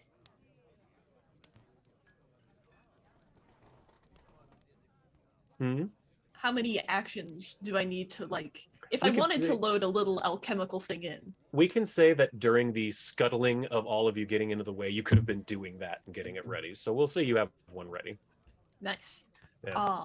You all had a moment to prepare because Zavid rolled really high on that perception check. Oh, damn, this is a short range. It only has a range of 30 feet. Oh, that's not right. There's no way. Hold up. Crossbow. Let me see what a crossbow's range is. Items. What? Move. There we go. Items.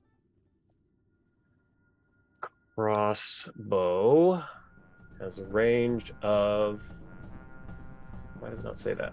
120. Yeah, that's so super wrong. I'll fix that on your thing. So yeah, you have 120 foot range. Hell yeah! Then let's go for it. Go for it. Yeah, roll that attack against it. I don't have anything to target, so I'll just put it in the Oh, chat. do you not see it on the map to the northwest? Oh, there it is. Yeah. It was too zoomed in. It just hasn't taken an action to fly towards all of you yet. Gotcha. Take this, stupid bird. I'm the stupid bird. So there's one action. You have 2 remaining. I guess try to reload and fire, but it would have been really cool to hit it the first That would have time. been great. Yeah. So you can reload and fire again at your penalty, or you could like take the hide action with your 3rd action. Yeah, I'll take the hide action. There's a chance it didn't even see me try to hit it. It's possible. Okay, so that brings it to its turn. Fun times. So this creature is going to fly down and swoop towards all of you. 5, 10, 15, 20, 25, 30, 35, 40. 5, 10, 15, 20, 25, 30, 35, 40. Reese, are you still actually standing right in the center of that, or did you move earlier? Actually, I probably still in the center of that. Okay, then it is going to be using Flying Strafe at you.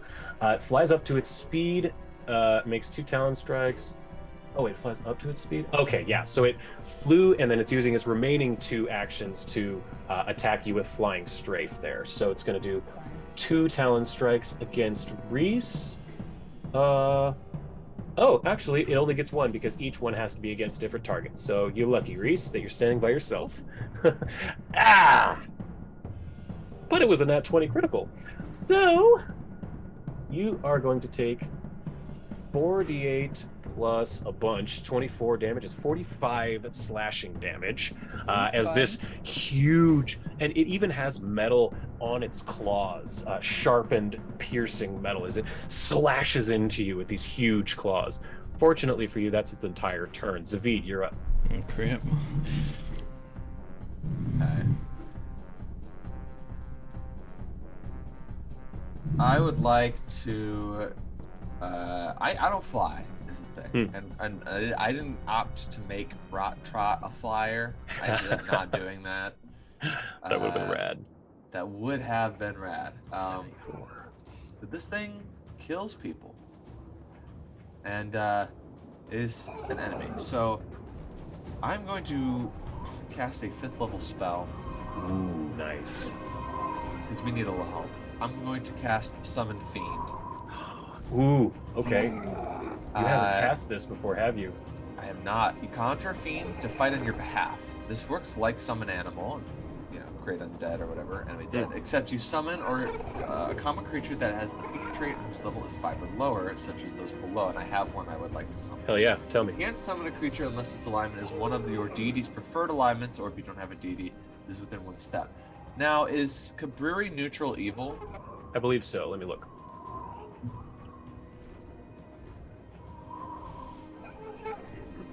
Cabriri. Neutral evil sounds right. Neutral evil, chaotic evil. So yeah, either of a step away from either of those. All right. I would like to summon an Asterias. How do you spell that? Ostiarius. Found it. See, I'm gonna post this for the benefit of people in our D&D chat. This is what they look like. Yeah, I have a picture as well. Ooh, God. So yeah, they are.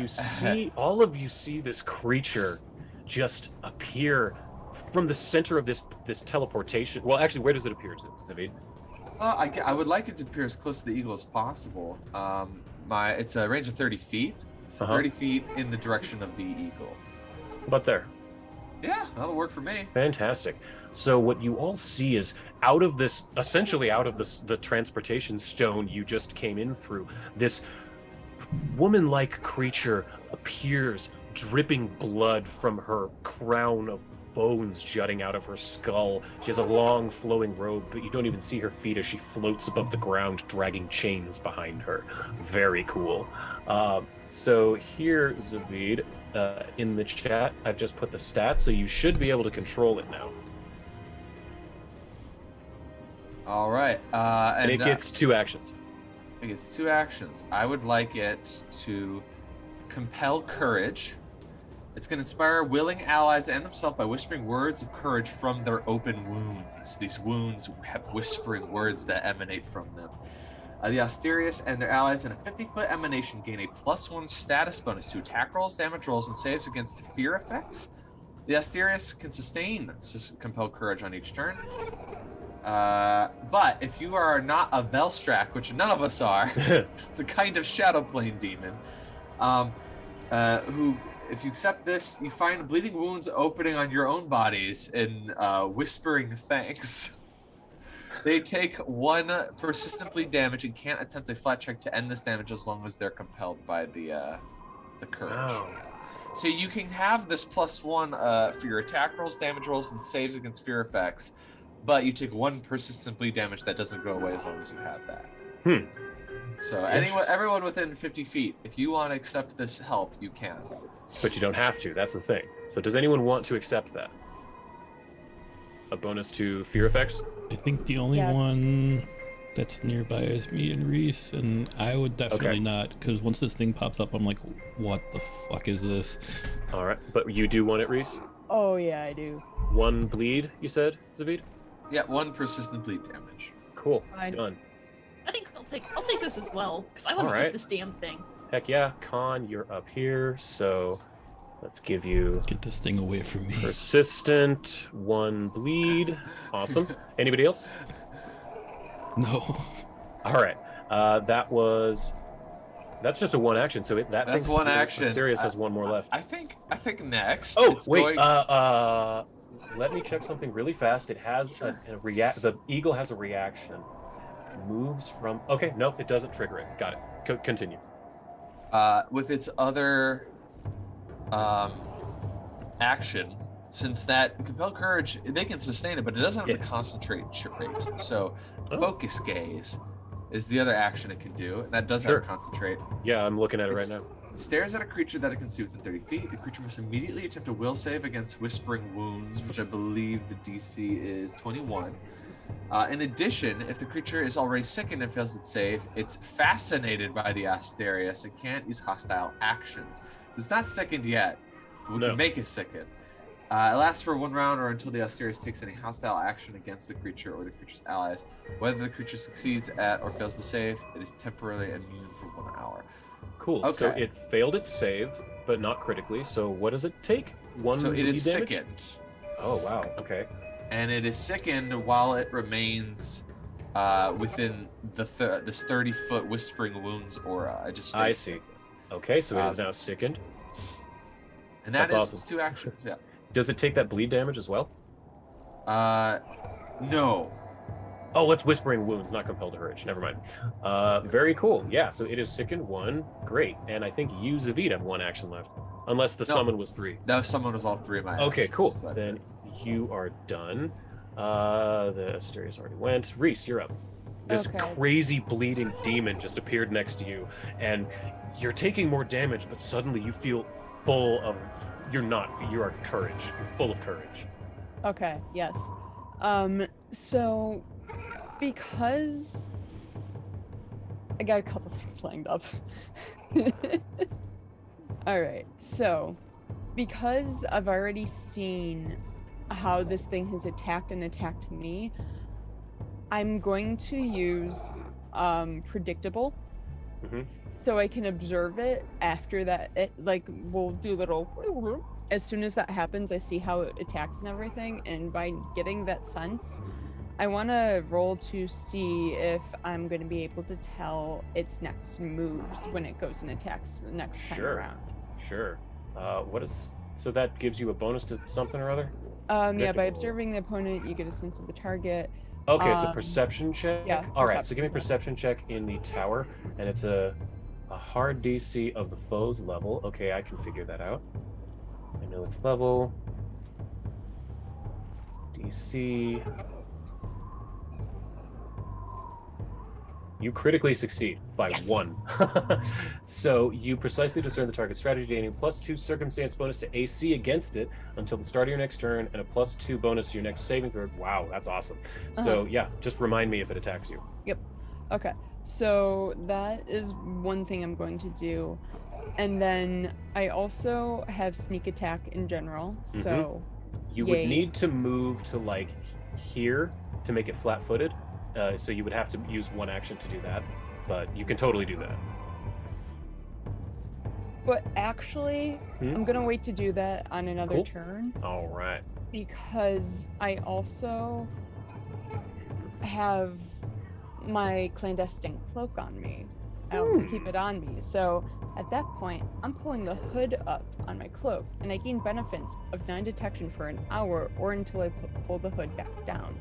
So this thing, unless I'm really bad at attacking and something happens, I'm undetectable at the same time. Okay. So I'm pretty much just observing this time around. I'm not doing any attacks yet. Undetected, is that it?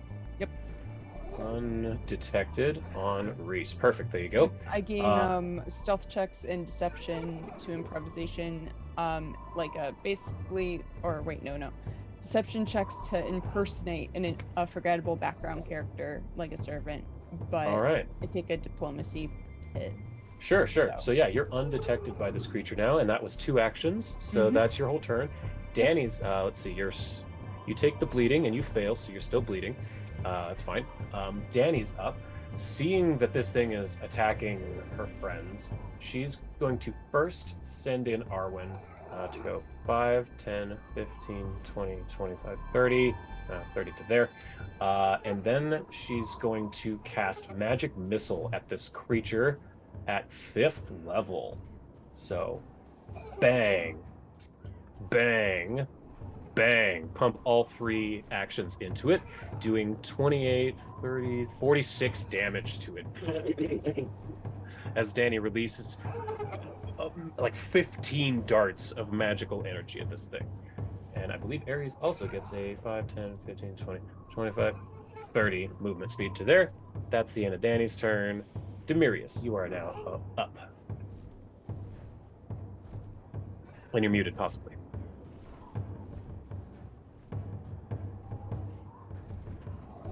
Let's see. There Sorry about that. You're good. All right, It so is your turn. All right. Oh crap. Pick one of those 4 squares that you would have been on since you're in the center of it. There you go. All right. Let's see. Because we're rolling stealth, I'm imagining battle cry probably wouldn't apply because we're trying to be stealthy. I'm not gonna scream and try to intimidate this thing if we're trying to hide from it. So. It was also after initiative, so this thing knows you're here, like all of you are attacking it. But yeah, but I'll still let you do. You'll have your free one, so go ahead and try since it's within 30. So throw an intimidate in the publicly. Okay. Let's see. There we go. Intimidation. Oof, I'm garbage. That is not quite enough. That is a failure. So that was a free action. So go ahead and take your turn. Yeah. All right. Let's do this. Boom, boom, boom. Haste. Heck yeah. Let's see. Click on that. There we go. And then I'm going to run towards this guy. And then, how do we activate the Smite Evil? That's right. Yes. So that's a single action. It's under Actions tab. And then under Champion Abilities, there's Cantrips, Smite Evil. Click the little magnifying glass. And then do the little walking guy next to Smite Evil versus Chosen Foe damage for good. That one, yeah. All right. And then we'll run up. Let's see what's here. And then that is... get there about 25 feet. Yeah, right about there is good. All right. Shazam. And then how high up is this thing? Then? It's pretty much like it's within Fauchard reach because it just attacked Reese with its claws. I have reach weapons, so. Oh, actually, as you're running in, now you just triggered its reaction, so now I can use it. Oh crap! So as you run towards this thing and you get within its range, it spots you, and as you get close enough, it shoots its wing out and attempts to hit you with it with a wing rebuff. So it let's see, it just makes a wing strike against you, Demirius. And it got a nat 1, so it completely misses. All right, go ahead and finish up your turn. Okay, so let's see. So I have one more. Yeah, so I can attack then. And that is this. And there we go. That's a hit. Go ahead and roll damage. Excellent. And it's a hit because it's sickened, actually, I just noticed. Oh. Yeah. So if Zavid hadn't made it sickened, you would have missed. So yeah, you swing and do some decent chunk of damage on this thing, and your Fauchard hits into the metal on this thing, clang, and you can tell that attack should have done more damage. But again, this thing has armor on it, literal metal armor. Yeah. As I strike, I'll yell at it to try to draw its attention towards me. Great. Khan, that makes it your turn, and Demirius just burned its reaction, and if you didn't realize, what triggered it was moving within melee range. So if you plan on going in melee, now is probably a good time. Yeah, I think yeah. Okay. Especially because I've got my own reaction thing. Yeah, so if you want to, now is an excellent time to move into melee range, because it cannot take its second reaction. So yeah, go ahead and do your thing.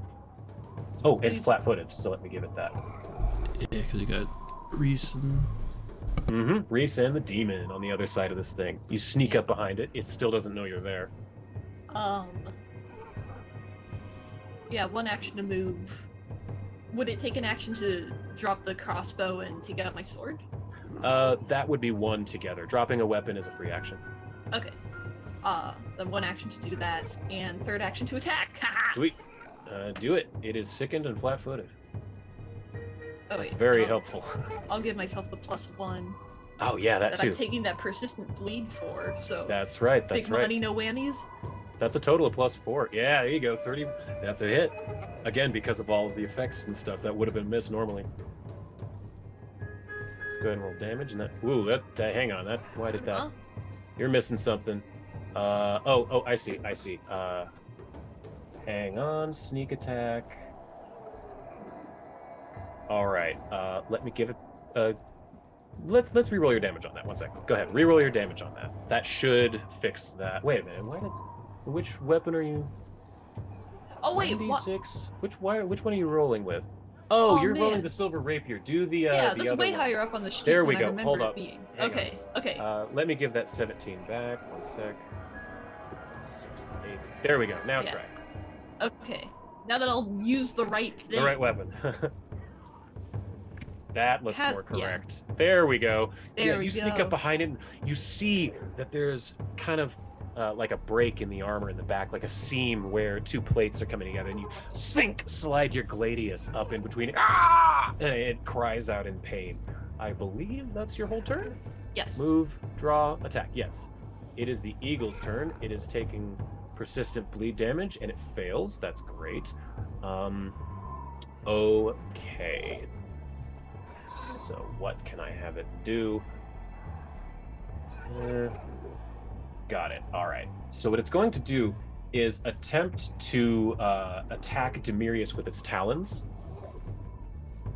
because you did some serious damage to it a moment ago.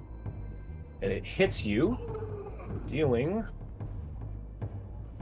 not a ton, 17 damage, but it has improved grab. So it is going to use a free action to have you grabbed there, Demirius. Bam. Do I get a reaction against that or no? Daddy, You do not, because I it's like improved his grab. paint. I gotcha. Yeah, and then it's going to use its snack ability. So it gains a +2 against you with a beak attack because you're grabbed. So it's going to attempt to bite at you. And it's going to miss. Okay. Third action, it is going to attempt to talon at the demon. And hit it. Great. Talon on the demon. Doing 23 damage. It is not dead. It's still up. But it is also grabbed with improved grab. So this thing now has Demirius and Zavid's demon grasped in its mighty claws. That is the end of its turn. Zavid, you're now up. And I was gonna say I'd use my retributive strike, but it's the demon, so I'm like, no. If it's your ally, it counts. Yeah, but no, I'm not. Okay. She's intelligent. She'll tell you like, we have the same foe. Help me. I don't trust you. I don't like this. That's fair. Yeah, Zavid, you're up. Also, this is a Velstrak. For those who don't know, this is a kind of demon native to the Shadow Plane, and they're iconic because they love to inflict pain on themselves and others. So when this thing's in the claws of the eagle, she's like, "Oh yes, more pain, please." Love her. Oh, she's got telepathy 100 feet, so she can talk. You all hear this in your like. Even more reason to hate this. Yeah. Reminds me of my date, he says under his breath. I'm gonna tell the Astarius to inflict pain on the eagle, and she's going to make 2 melee claw attacks at plus 13, then +9. I think you can roll those if you'd like. I can do that? Yeah, here. Bam. Open that, scroll down to where it says melee, and grab the claw attack and just throw it at the eagle. Oh, there we go. It's under Whispering Wounds, then there's speed, melee. Grab the word claw. Big meaty claws. Big meaty claw. Ah, it was close, but that was a miss. That was real close. Wait a minute, though. She's got a +1 from her own compelled thing.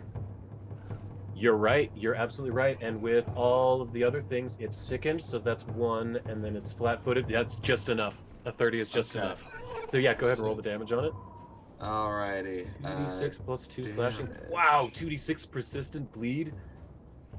Yeah, so... Dang, okay, so it does 12 damage, and then let me give it persistent bleed. Holy crap. First 2d6 bleed. Awesome. I think she can only do the 1 attack because she has to use her other action to sustain the compelled courage for yeah, everybody. I think that's right. So I have 2 actions now. I'm going to... Now that I ran down there and I realized that everyone has just stayed up there to fight the thing and they didn't run with me, I'm like, God damn it. And I like run up as far as my little legs can carry me. You could also cast jump if you wanted and get up on the ledge. You know what? I think I would. Yeah, I would cast jump to get up here, and then like, if I have sight, I want to do a cantrip. Yeah, we'll say you have sight from there. You used a 1st level spell. I'll let you have it. All right. Let's see. Oh wait a minute. All my cantrips are 2 actions. Oh shit.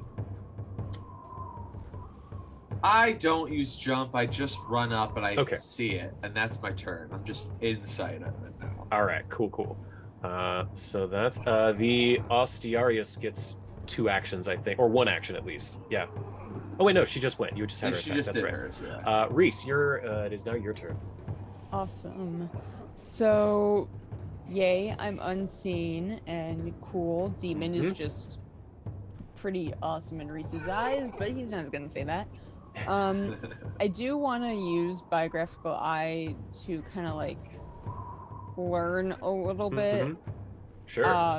about the Armored Eagle. All right, give me a society check in the tower. Okay.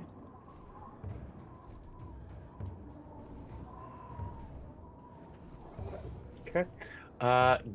Now that this thing has kind of been not moving for just a moment, you're looking at the armor, and it definitely looks of orcish make. Okay. I'll give you that with that roll. That works. Yeah. All right. So, with it near me like that, I do want to sneak attack it. Absolutely. Go ahead and roll an attack. It is currently flat-footed, so it should automatically take that into account. Okay. Baby, I have to do something important. I'm sorry. Yeah, roll that plus 20 on the plus 2 wounding longsword. Abilities, inventory notes, actions. Okay. Sir, I will pay attention actions. to you. So which you said short sword? Yeah, Or- the plus 2 one. It's the plus 20. Yeah. Okay. Yeah. This is our first combat since we played the last one. 27 is not quite enough. All right, that is a miss, but you still have a 3rd action remaining. Yeah, I'm gonna go and try that again, but at Okay, at the penalty? Sure. actually, I want to you know what? I'll try it with the longbow. Maybe it's like, you know what? Fuck it. I mean, Sure. Why not? Oh wait, no, you would have to use an action to pull the bow out. Oh shoot. Okay, never Yeah. mind. All right. Then I'll just go for the 15. Cool. That definitely hits. Next time, drop it on the creature itself. But yeah, that 34 absolutely hits. So go ahead and take the 2d4 plus or 2d8 plus 4 slashing magic and drop that right on the eagle. Okay. 2d4. Wait. No. I also use my Oh, yeah. reaction. Yeah, your thing. Go ahead. Yeah, my opportune backstab. Opportune backstab. I love that one. Okay, so 2d4. 7. Unless I did this wrong. Definitely a hit, Con. I love the idea of this giant eagle and this little rat lady fighting, and the rat lady winning. Yeah. Con, You'll never did you- eat me alive. Con, did you give yourself the +1 from the bleeding thing? No, I didn't. That's Does a that crit make it a then. crit? Also That did makes it a not. crit. Let's Yep. go! Reese, let me see. Hold on. Reese, the +1 makes no difference for your missed one. Okay. So, and Reese, did you do damage? Yes, I did 7 damage. 7. That What? seems, Wait, hold that on. seems low. Hang on. No. My sneak That should attack. be 2d8 plus 4. Oh, 2d8 plus 4. Yeah. The 2d8 Okay. plus 4 slashing. So drop that one on it. Okay. That's a d10. Oh, God. Okay. 2. Yeah, do you see to the right of +2 wounding, striking, longsword, there's this 2d8 plus 4 slashing comma magic? Yes. Yeah, just drop that box right on the eagle's head. Oh, okay. All right. Yeah. All right. And Con, did you roll that as a crit? Yes? No, it doesn't look like it. So just roll that again, what you just rolled. Gotcha. I have not done melee in so long. Yeah, guys. it's been a minute. There we go. So 21 plus 19. You just did 40 damage with your sneak attack there, Con. Sliggity slice, because this thing attacked your ally, and you saw your moment to attack again. It screeches out. Ah! This thing is looking really, really hurt. Reese, I think you still have one. No, you just finished, right? Yeah, I used my last one, but Yeah, with you the did. sneak Okay. attack, it deals you're 1d4 done. damage. Yeah. So Reese, you are no longer bleeding. That's good. Cool. Your wound stopped. Danny's turn. She is going to, seeing that Reese is kind of hurt, she's going to cast Soothe at 4th level on you. Much appreciated. So you gained 32 hit points back. Reese, I don't know why that didn't heal you. That's fine. I can fit it. There. You are now at 18 wounds. There you go. You feel much better as this soothing, healing aura from Danny comes out of it. And actually, Arwen is close enough to make an attack. So she will do that with her jaws. That's a miss. And then Ares is going to move up, right over here. And actually, that is going to trigger this thing's wing buffet. So it gets a wing attack against Ares. Strikes out and completely misses. It's the end of Danny's turn, Ares' turn, Arwen's turn. Demirius, you are now up. All right. Let's see. With Ares there now, would this thing be flat-footed to me? Absolutely. All right, excellent. And then while I have it here, since I did damage to it, now I'll attempt to intimidate it again. Yeah, do it. Ugh, come on. Actually, that's just enough. You hit it on the button. Oh boy. Yeah, so it's very low will save. So let me give it frightened 1. Boom. All right. You have 2 actions or 3. You're hasted. Yes. So let's do that. Yeah, boy. Oh boy. Crit. Oh boy. Oh boy. Ooh, that's a lot of dice. You saw where Khan had slipped her gladius, and it's bleeding profusely out of that wound, and you see your spot as it's got you in its claws. You just reach with all your might and shove your shard up into that wound, cutting open through this armor like a tin can, and finally, and it collapses dead on the ground next to you. Do I have to make a reflex save to land? Because since it's like... No, it was close to the ground. Okay, I'm gonna say... Its grip loosens, and you and the demon are both released from its claws. Alright, now I'm staring down that demon. She's just like... she starts going into a spiel about like, oh, pain is the way to perfection, and I'm just like, nope, enough of you, and I dismiss her back to her home plane. Like, none of that, nope. And as you wish, she disappears. So yes, we're out of initiative order, but this is the creature you see. It's dead on the ground now, but it's literally wearing armor. And I'd like anyone who would, if you want to, you can look at this thing and figure out what's going on here. What is going on here? You do that. I'm gonna make sure that Reese isn't bleeding anymore. Cool. Yeah. Reese is doing good. Still has a little bit of damage to him. Him and Demirius. I don't know. Well, the persistent bleed from that compelled courage also can't go away until she's gone. So I want to make sure that you're not still bleeding from these weird wounds. You're good. I appreciate that. And then let's see. Since our little Tum Tum friend decided to run away with the otter, I'll yell out. You're looking for him? Yeah, if I don't see him, I'll just yell out and tell him it's safe now. Okay. And you hear a bit of a splash. Du Lieber, you have killed the metal bird? Yes. And he runs over and looks at it, and he starts dancing around. Happy day! Starts kind of poking at it with his fishing hook. You killed the metal bird! Terrorize us no more! Now, I'd like, for anyone who's inspecting this creature, I'd like to give me a crafting check in the tower. Oh, okay. Anyone who would like to. I could take a look. Why not? What kind of check? Crafting. Ooh. Yeah, that is not my bag, but I will try. Khan pushes people out of the way. Has a little, I do wear armor, so I might be familiar. Magnifying glass. Right. That would be great with this one. Okay. Demirius and Reese, the only thing you see on this is that this armor does appear to be orcish. That's about all you two get. But Zavid and Khan, as you're looking over this thing, you notice something that you didn't in the din of combat. On the back of this thing's neck, below, right here at the base of its skull, attached to that helmet, is a small cylinder. It's metal. It's got glass around it. It looks like this. And inside of it is this strange green glowing substance. You weren't entirely sure what it is. It looks completely transparent. It's really strange. You've never seen anything quite like this. Wait, where was this found? Attached at the base of this thing's spine right here. And it kind of can be pulled off. Okay. Mind control. No one is good. Everyone is evil. That is what I've learned today. Yeah. No. I'll turn to our otter friend here and be like, was this the only one, or is there more? Oh, this the only metal bird that attack our village?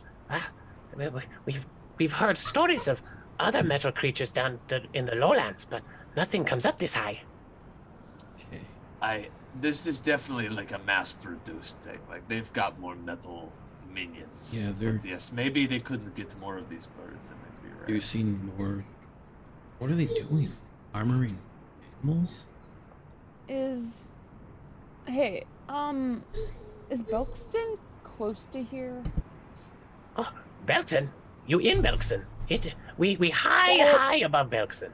Oh. Okay, that's why Belkzen is orc territory, guys. Also, they have heat blasters there. Just letting you know. Who's holding that device thing that you popped out of this thing's neck? Is it Zavid or Khan? Khan. Khan, give me a fortitude save.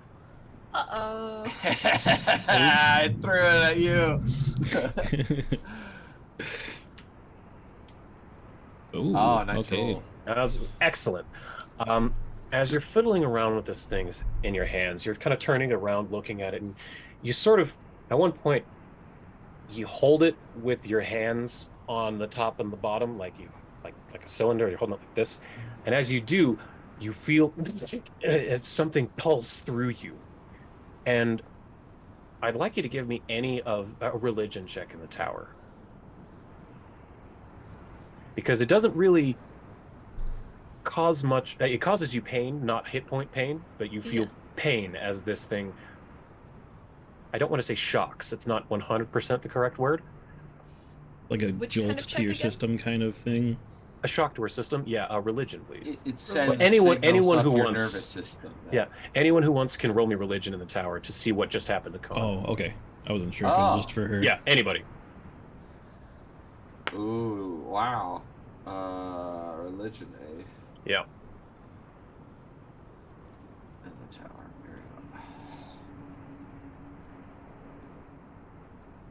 Demirius, you have no idea what just happened to Khan. Mm. Khan, you felt something similar. It felt like an electric shock, but it felt wrong. It felt worse. And when I say worse, I don't mean more pain. I mean like ethically worse. It felt evil. Zavid, however, you realize that this item just cast harm into Khan. Somehow, someone has figured out a way to bottle harm.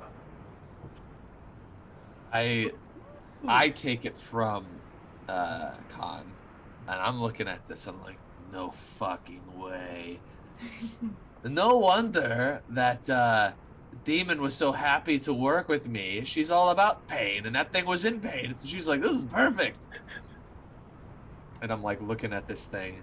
Can I use crafting to like take it apart so it doesn't try to trigger that thing again? Yeah, But that I absolutely. can like, I want to reverse engineer this. Not because I want to use it, but because I want to know how to take them apart easily. Yeah, you and Khan can absolutely do that, aiding each other or whatever. So both of you give me crafting in the tower at a +2, or I'll just add it if you've already rolled it. Yeah, I just. But I guess it can be public. It's fine. So Khan, give me another crafting. Yeah, It and can be public. I added the +2. Awesome. Oh, it was almost Wow. a 16. It was. I saw that. Between the two of you, now that you understand, you rolled high enough on your religion that now that you know what it is, you're kind of able to figure out how that you can unscrew this thing, and you're using your different informations and your different knowledges to work together on this. And Zavid understanding the magic components and Khan understanding more of the crafting components, you kind of realize that this is essentially like a battery mixed with a potion. It's like they're able to store harm as a power source, like electricity.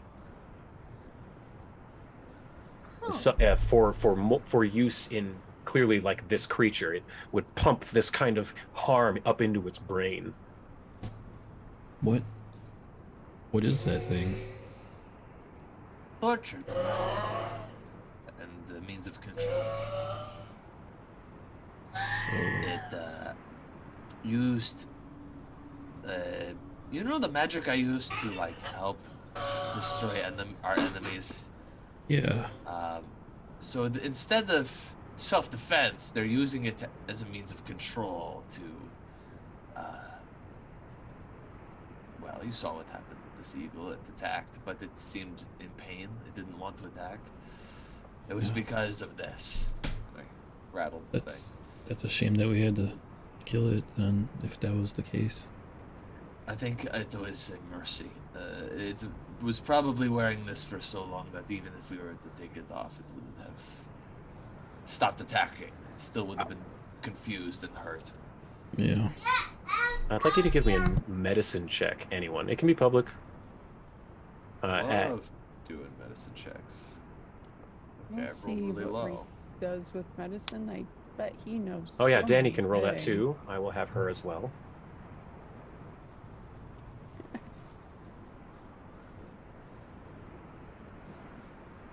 Okay, actually, Demirius, you're the one that notices this. As you're talking about this creature, you're kind of looking over it, and you're looking at the armor that it's wearing, and you're kind of getting close to see, how to take it off, that kind of thing. And you have a horrible realization. This armor is riveted directly into its bones, through the skin. It is attached biologically, surgically to this eagle. It is not wearing armor. The armor is a part of its body. What in God's name? This is far more evil than I expected. Here, look at this. And I'll show everybody that it's riveted All of to you it. see that all of the bones go into its collarbone, deep into each bone. Every rivet in this piece of armor goes directly into a bone. But not only was that device hurting it, they essentially forged this armor into it. I'm gonna look to our otter friend. So are the people of Belkzen okay? Like, are they in any danger? Like, what's happening right now? We Otari do not leave of the mountain for anything. It is dangerous in Belkzen. We stay up atop. Our village is very difficult to see from the ground. I can take you. I can take you to the village. You meet Kring the Beautiful. Everyone will see you as heroes for killing the metal bird. Let's bring the metal bird and stuff with us. Let's not just leave it here. Yeah. Yes. Bring metal bird. We show you. We show you the way. We'll get it all like wrapped up in something that so we can drag it with us. But I also want to like clean up the portal area. I don't want it to be obvious we came from this portal. Sure, Danny can start prestidigitating all of the blood and everything away, while you are all preparing the eagle's corpse. She'll clean up around there, so it's relatively quick and easy to do. And by the time you're ready to go, Tumnith excitedly shows you the way, and he runs down these stairs. And not only do I have a map of this place, but I found a completely unrelated piece of art that is just so perfect, and I love it. So let me throw you guys on the actual map first, and then I'll show you the great art I found. All right. And then I find some kind of like brush or something that's like sturdy enough to like sweep behind us and like sweep our like footprints away. That's very smart. Okay, sure, absolutely. You're able to do that with relative ease with the tools you have at hand. Get some sticks together with some rope and get rid of your tracks, that kind of stuff. Yeah, at least tracks that are not as obvious as like an otter's feet that has been here, but like boot prints and that. Give me a survival check, just publicly. Yeah. Just to see how well you do. All right. And I know you're trained in survival. That's in your backstory, isn't it? Yeah. That's good enough. You use your training from your mother, actually. What was it? Maybell? Marybell was her name? Oh, I can't remember now. But her ranger training is coming in handy here with getting rid of all of your footsteps. And as Tumnith is taking you through here, he says, We Otari live high above Belkzen in what we call the Rookery Spires. It used to be long ago. We think we have stories of dragons living here. Silly, I know, but you will see. You will see.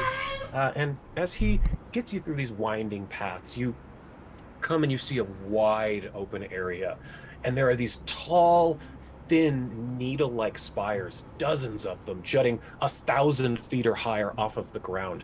In between each one of them is a long wooden rope bridge. It's gently snowing around you at this time. And atop each and every spire, you see a tent or a yurt or a small building kind of constructed so that it's just out of sight if you were standing on the ground. But from this angle, you see them perfectly dotted atop every one of these spires. And here is the map. And he tells you, Welcome to Rookery Spires. Otari do not often have guests, but you will be honored and greeted as heroes here. Well, I appreciate you bringing us to your village. I know you try to remain safe, but I hope you have made us safe. Everyone will. Everyone! And he begins to walk this rope bridge, and it's small but it seems it could definitely hold you as long as you're careful. Don't all go at the same time with Arwen and Ares all at once. One or two at a time is probably Get in the ideal. center. Let's all jump at the same time. The only one that can do the jumping is going to be Khan. So he brings you across, and he says, yes, come, meet everyone in village, come, yes. And so you can get across, and there's no checks or anything. I'm not going to be mean today. And he introduces you to a friend of his. It appears to be another otter who appears to also be a spear fisherman and has a big bag of fish. And Tumnith says, This Jorby, these people killed Metal Bird, look. And Jorby goes, oh, killed the Metal Bird? They save us? Welcome. So he gets very excited along with Tumnith, and they start taking off across this bridge as well. Basically, it's very ding dong, the witch is dead, with the Lollipop Guild munchkins running around. Do they sing for us? They're yelling, represent the Atari Guild! Atari Guild! They run across here, and they're yelling things like, Metal Bird is dead! We must have a feast! Copper! Norm! Feast, now! And as you cross this bridge, you see two cooks. One each at a different end of this spire. One is at a large pot, and he seems to be cooking a bunch of seafood like shellfish and oysters. The other one is a large copper pot, and he seems to be cooking some kind of stew. Tumnith looks to you all and says, Yes, this Norm, and this Norm's husband, Copper. And they both say, Hello! Oh, you bring us bird meat. Oh, we make feast. What a feast! Such a feast! Yes. Oh. One sec. Do you realize you made two gay otters? I did, yes. I very purposely. Just making sure. Very purposely made two gay I otters. love this. Thank you. Continue. And then Tumnith says, Yes, but we must introduce you to Kring the Beautiful. She our leader, strong and powerful. Beautiful, powerful. Come, please. And he runs across and kind of disappears into this the biggest yurt you see on any of the spires. You're free to kind of wander around as you please. Sorry about that if you hear my son screaming in the background. All good. Yeah. I'm definitely lagging behind because I'm worried about these bridges handling me because I'm wearing heavy armor and And again, you're about 1,000 feet in the air. These are extremely high. Yeah. Okay. So, I have a Yeah, go question. ahead. Sure. Since I already kind of like before with the area with the metal bird, we'll call it Hotel California. Since we're in that area with the eagle, and I got the biographical eye with that, does that carry on into this? Or would I have to do another like look around? Yeah, you need kind of another look around, but Okay. if you want, Yeah. you can give me a society check in the tower again. Now that you're actually in this village. Yeah. Once.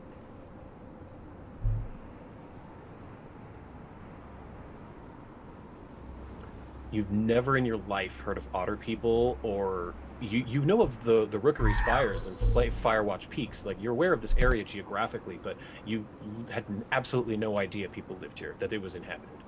This is a complete and utter shock to everybody that a place like this could have life. Not only life, but like a village. It's pretty amazing what you have over here. And Reese goes over to the cooks and just like kind of watches them.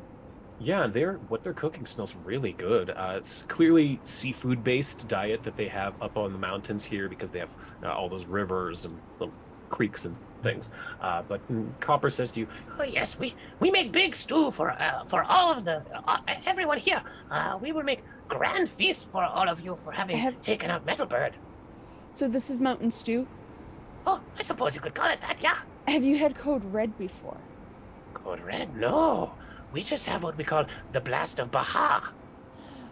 Ooh, that sounds amazing. That probably sounds like it's gonna be my favorite.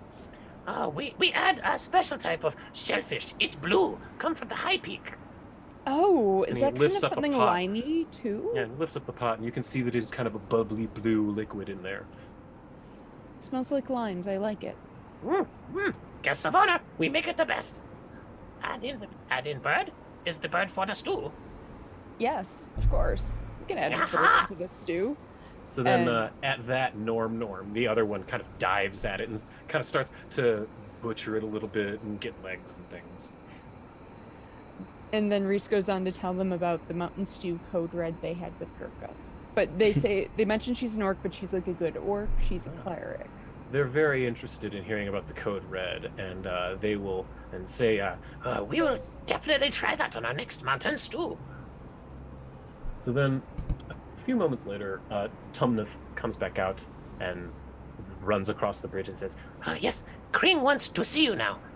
Yes, please, come. Meet Kring the Beautiful. All right.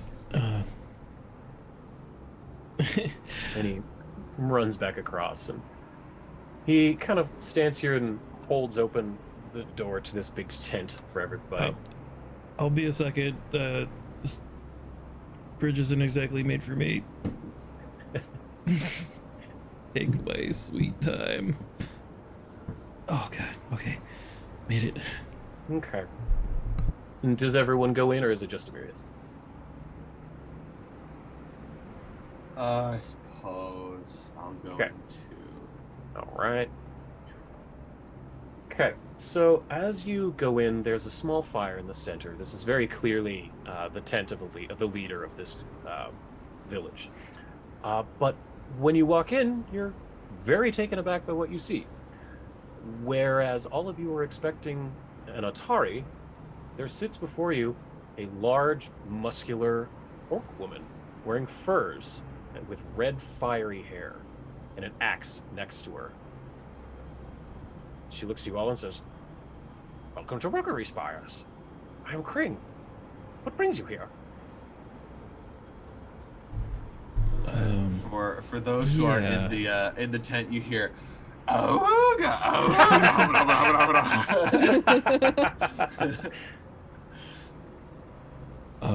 We took care of your pest problem, I suppose. The metal bird.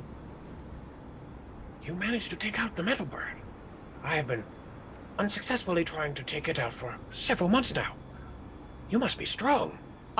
Reese learned from Gurkha before how to gain respect of orcs. He's gonna try something along that lines of now to get more respect. Do it. What you gonna try? So he looks at her weapon and he pulls his weapon out and he stands in a stance, kind of like how he attacked it without attacking it. It kind of gives the aura of, I'm on your level 2. Give me a society check with a +1. Ooh, okay. Is the +1 because I know the knowledge ahead of time? That is correct. Tower or no tower? Tower, please.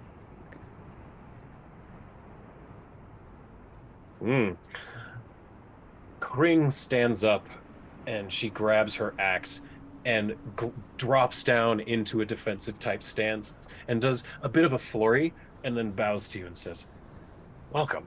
I see you understand our customs." That I do. So not that we do not love strangers here, but what brings you to our village? Forgive me if I'm rude by saying this, but what is an orc doing running the village of these otter people? It seems strange. That is a fair question. Several years ago, I was a merchant crossing the plains down below. We were attacked. Everyone in my caravan was killed. But these otter people, the Otari, came down to scavenge what was in our caravan. This is how they find most of their supplies, you see.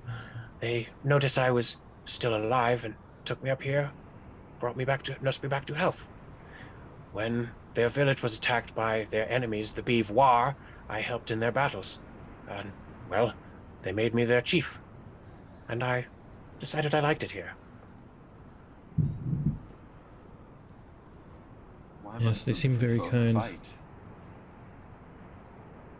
Well, you see, the Beevoir, they tend to dam up the rivers that the Otari use as their main hunting and fishing grounds. So, with the rivers dried up, the Otari would starve. Can't help that. Hope you like to starve from village. But this was long ago. The Beevoir and the Otari live in relative peace in these days. They stay far away from us. We stay far from them. Well, here, let me give you a gift. And Reese still has the keg of giant fundus keg of wine on them and on their person, and they just like it's behind the cloak. You're just like, what the hell? And here, a gift for you for the feast for tonight. This is yours to keep. Oh, Fogton. Wonderful. I haven't had any of their ale in ages. This is actually a specialty wine. I'm not sure if you know of Gurka. I do not think I know her. But... He's a beautiful cleric, as beautiful as you. If not, you're a little bit more. I never thought I'd find someone more beautiful. My eyebrows go up, and I'm like, Reese. I'm like, tell her you said that. Kring kind of does go a little purple at the cheek at that and says, "Oh my, I never really loved my moniker, the Beautiful. It's what the Otari gave to me. It says stuck, and I never got rid of it." Well, they're not lying. And this, though, is one of the best wine spritzers that they make down in Fogton. Not exactly an ale. It's nice and refreshing. Well, I'll be sure that Copper and Norm get this out on the feast for this evening. So, you've all taken care of that metal bird. It's been quite pestilent. It's been killing and injuring the Otari for months now. You've been here quite a while then? I've been with the Otari for 4 years now. Okay. Because if you could, I know, are you with some of the tribes that lived nearby here? I mean, well, you mentioned caravan, so I wasn't sure. Yes, I originally came from the murdered child clan of Wyvern Sting to the west. It is disconcerting name, to be sure, but they are not as warlike as it sounds. The name comes from the first chieftain whose child was murdered. It sounds worse than it is. Well, would you mind taking a look at the metal bird before they dismantle it for the feast? It's a giant eagle, and orcs put armor on it. Perhaps you might be familiar with the handiwork? Oh, of course. I can take a look. Let me grab my general as well. And she kind of walks past you a little bit and walks outside and makes a loud whistle and goes back in. And a few moments later, you see another Atari burst through the tent flaps. He appears to be wearing red leather armor of exquisite make. He's got cords of rope dashed about. He's obviously an important person, and he has a glinting silver sword in a scabbard at his side, a long green flowing cloak, and he's very well oiled fur. He runs in and says, Yes, my liege. and Kring looks to him and says, Dambreaker, we need to inspect the corpse of the metal bird. These wonderful strangers here, the heroes to our land, have taken care of our problem for us. and Dambreaker looks to all of you and says, Oh, happy day and joyous day. Taken care of the metal bird. Well, welcome to Rookery Spires. I am Dambreaker. It's nice to meet you, Dambreaker. Hopefully this was the only one. I suspect there may be more to come. Okay, so everybody who's kind of if you're kind of all going out with this bird and looking at it, taking it apart, give me like crafting or arcana, a religion, nature, any one of those that you want. Occultism, any of those 5 in the tower, please. Yeah.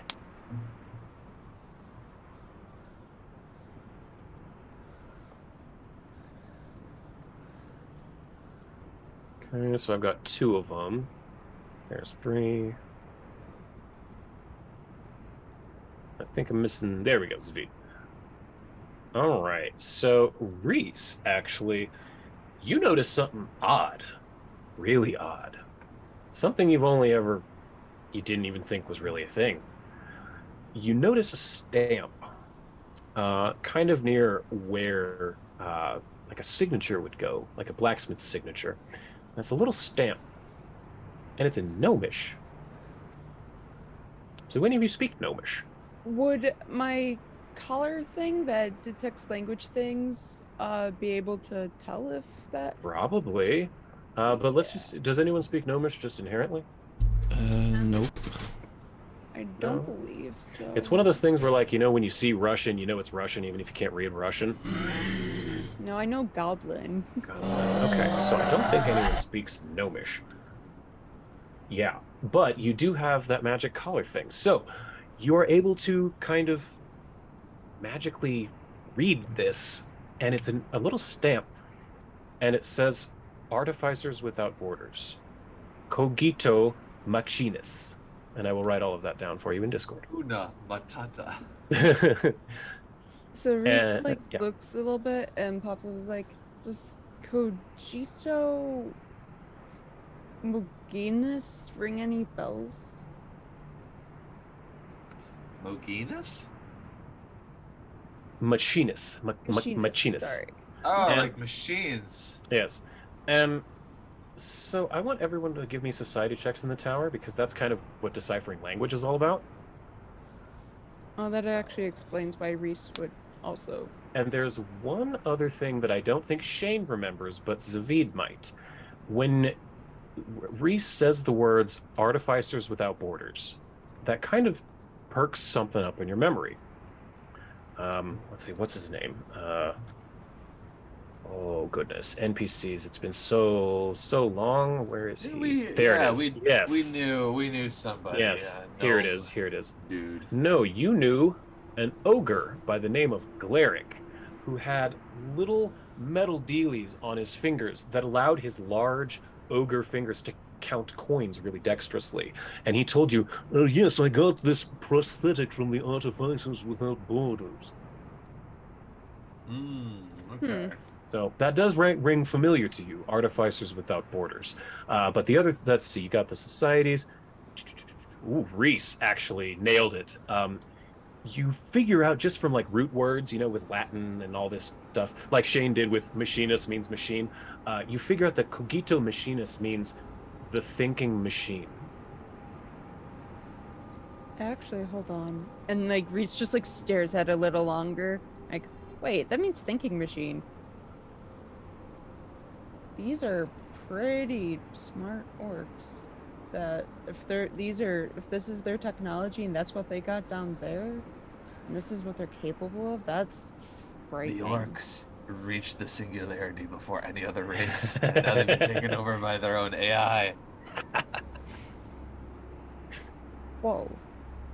Do you know? And he looks over to Crane. to Or Crane. Dambreaker. Yeah.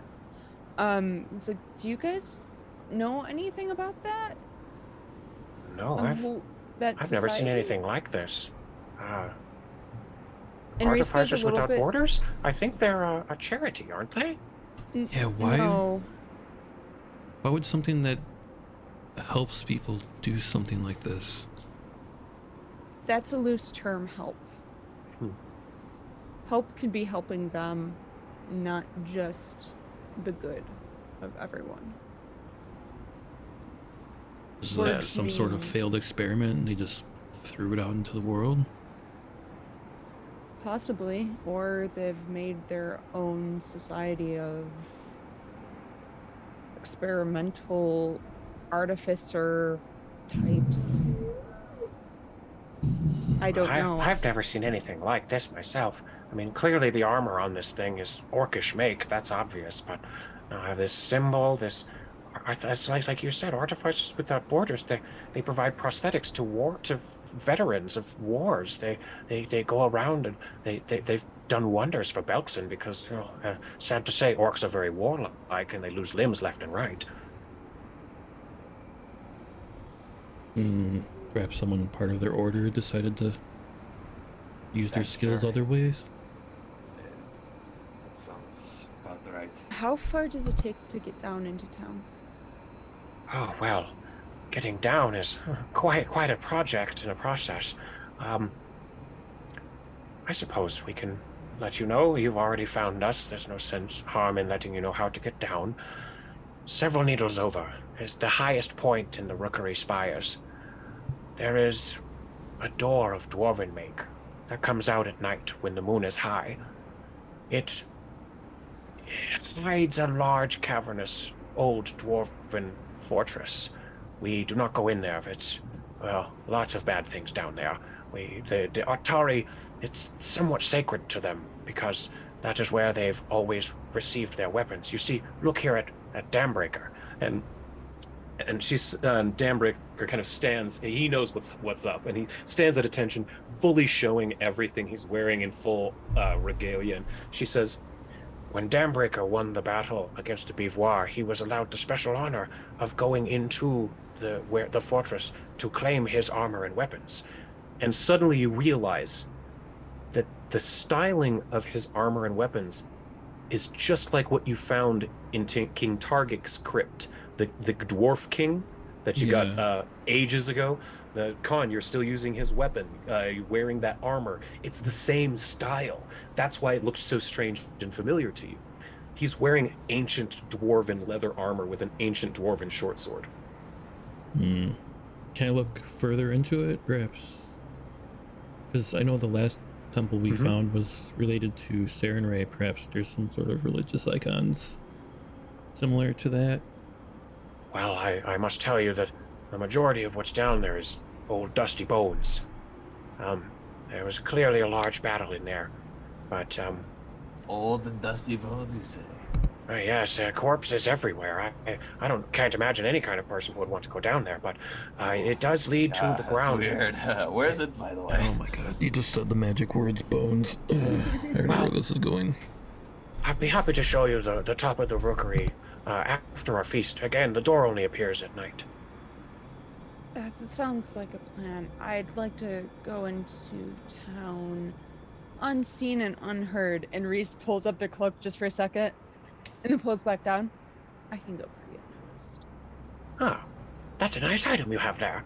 Well, we can assure you that no one from the outside will know you're in the tower when you're climbing down, but I can't say the same for once you get out. Where are you headed, by the way?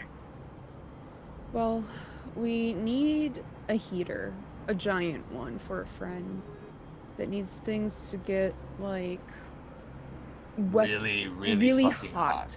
Like hotter than dwarven forges are typically able to get to. Something like a blast furnace. I see. Yeah. Well, the And my closest. friend Gurka said that Belkzen has massive heaters typically.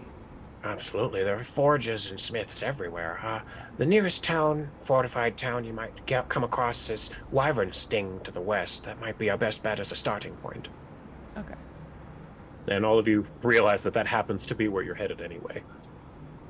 Are they welcoming to newcomers there? Oh, well, Chieftain Halfman is more welcoming than a lot of orc warlords here. He's a half-orc, actually, the only half-orc leader in all of Belkzen. So he tends to be more favorable to outsiders than some of the southern clans. It's good to know. Yeah. Did I happen to notice anything on the weapon armor?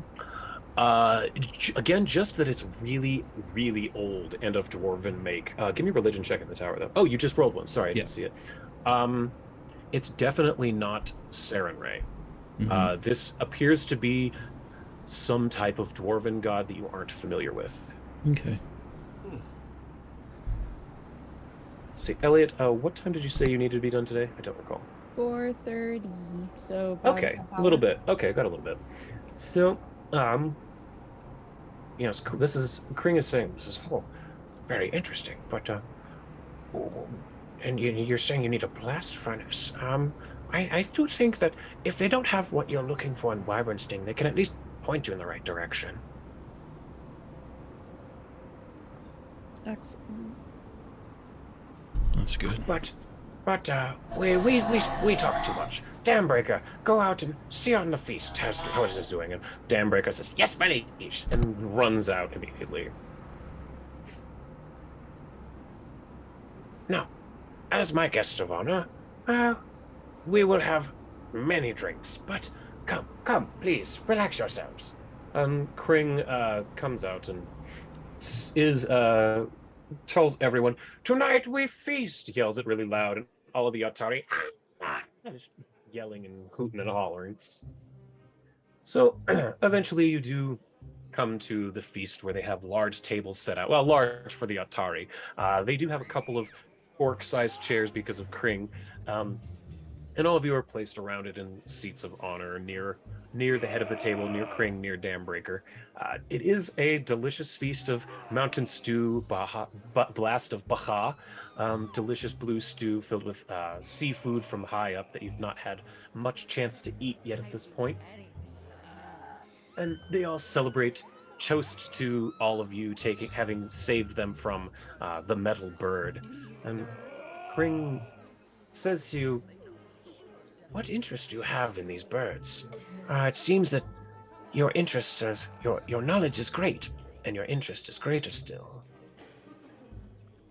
I don't know if you saw, but the armor was drilled into the bird's bones.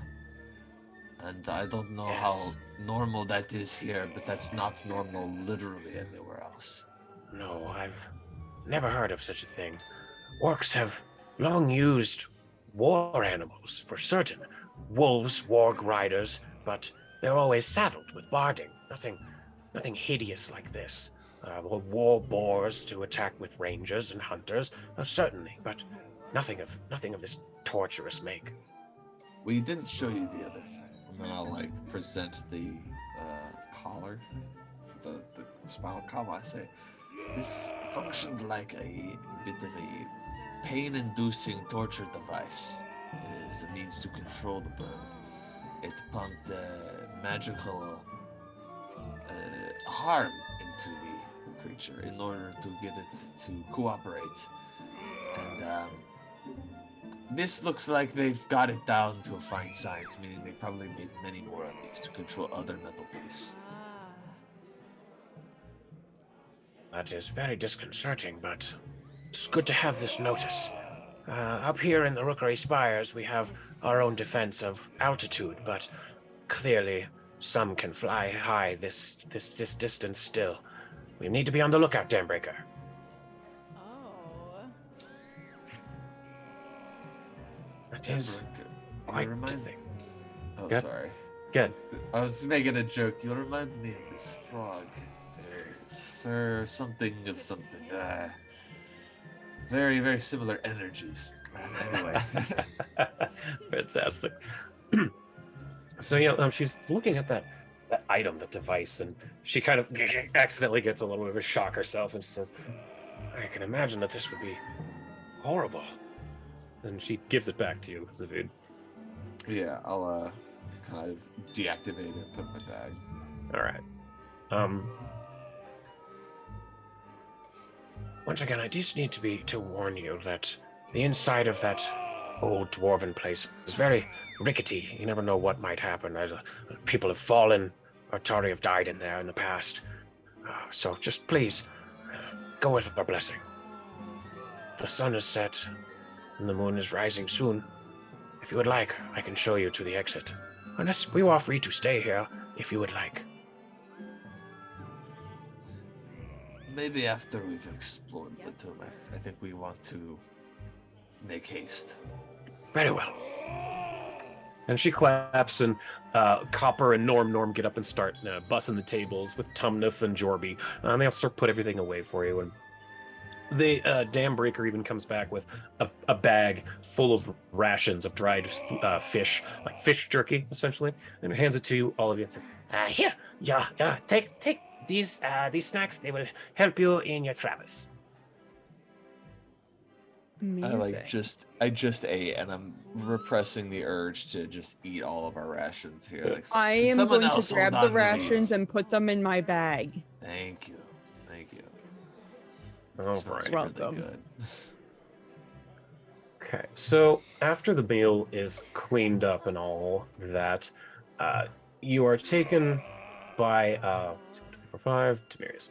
You're taken, led by Kring herself, up several different types of, or through different spires, all across different bridges, things of that nature, until you come to, as she said, the tallest one that is out there. And it is somewhat of the evening at this point, and let me share this now. There we go. It's still snowing a little bit, lightly, as you are climbing up this spire, and there's a really nicely hewn stairway that switches back and curves around and around this whole thing. It's no longer rope bridges. And as you're walking, she tells you that This has been here long since before the Atari, and it was designed by the dwarves and abandoned long, long ago. And the door is... Have you heard of a moon door? And I believe at least Reese knows what a moon door is. Yep. It's just like in The Hobbit, where the door kind of appears in the moonlight. So as you're getting up to the top here, you can see that the moon is sort of on the horizon. And I'm going to move everybody, just pop, pop, pop. How did you get up here so fast? I was following her, and you just warped up here. And then, as you reach the top, Kring says to you, Well, I hope you go with our blessing. Please do be careful. The Atari would be very hurt or would be very upset if anything happened to their newest heroes. and she stands to about here and says, One moment. Once the moon is high, it will appear. and a few... Go ahead. Before that, I'm going to, because I know we're going to be going into a new area, I want to pass Warden Step on the group. And that's the one where we can go quietly through wilderness and avoid notice during the exploration. Perfect. So yeah, you're able to be a little more quiet. You're going to be more aware of your surroundings while you're in here. And as a little bit of time passes, you're making your last-minute preparations, the moon The face of Grotus itself kind of comes up high, and it illuminates the top of this plateau here. And as it does, you see it. It starts to appear, first kind of translucent, and then fully opaque. A large, carved dwarven door in the top of this plateau. It has pictures of mountains, a picture of a forge, and it has 2 handles that appear to be relatively easy to pull up. It's like a cellar door, one of those. Yes. This is the entrance to the mountain. It doesn't appear often, but here it is for you. You're welcome to go in, but please be careful. Yeah, of course. Thank you for showing us. That was something you didn't have to do. Well, of course. You managed to find us, so the least I can do is help you on your way. But please, try not to mention that the Atari are up here. They're a peaceful people. When they can't need to be, they are not warlike. If the orcs discover them, they will be taken out. Oh, of course. I've only just met them for the past hour, and I would kill anybody and myself if anyone hurt them. That's basically how I felt when they saved me. That's why I've been up here for 4 years. Never went back down. And before we do head through the door, I do want Reese to turn around and look at her, do another one of those poses, and walk through. Fabulous. You're not gonna do the suggestion I left you in the chat? Wait, you left me a suggestion in chat? Oh. I was hoping you'd see it before you committed to what you're gonna do. You know what? I'll do that and then see what she does and give her a wink I'll give her a wink when I do that. Yeah, I mean, because we might not come out. We might could. not come out. Yeah. This is your chance. Yeah. Give me a society check on the tower. For those at home, well, actually, how about you? Let's see what happens. We'll see what happens. Roll, and then we'll see what happens. Okay. Gotta roll my highest ability and do the best I can with it. How do you approach it?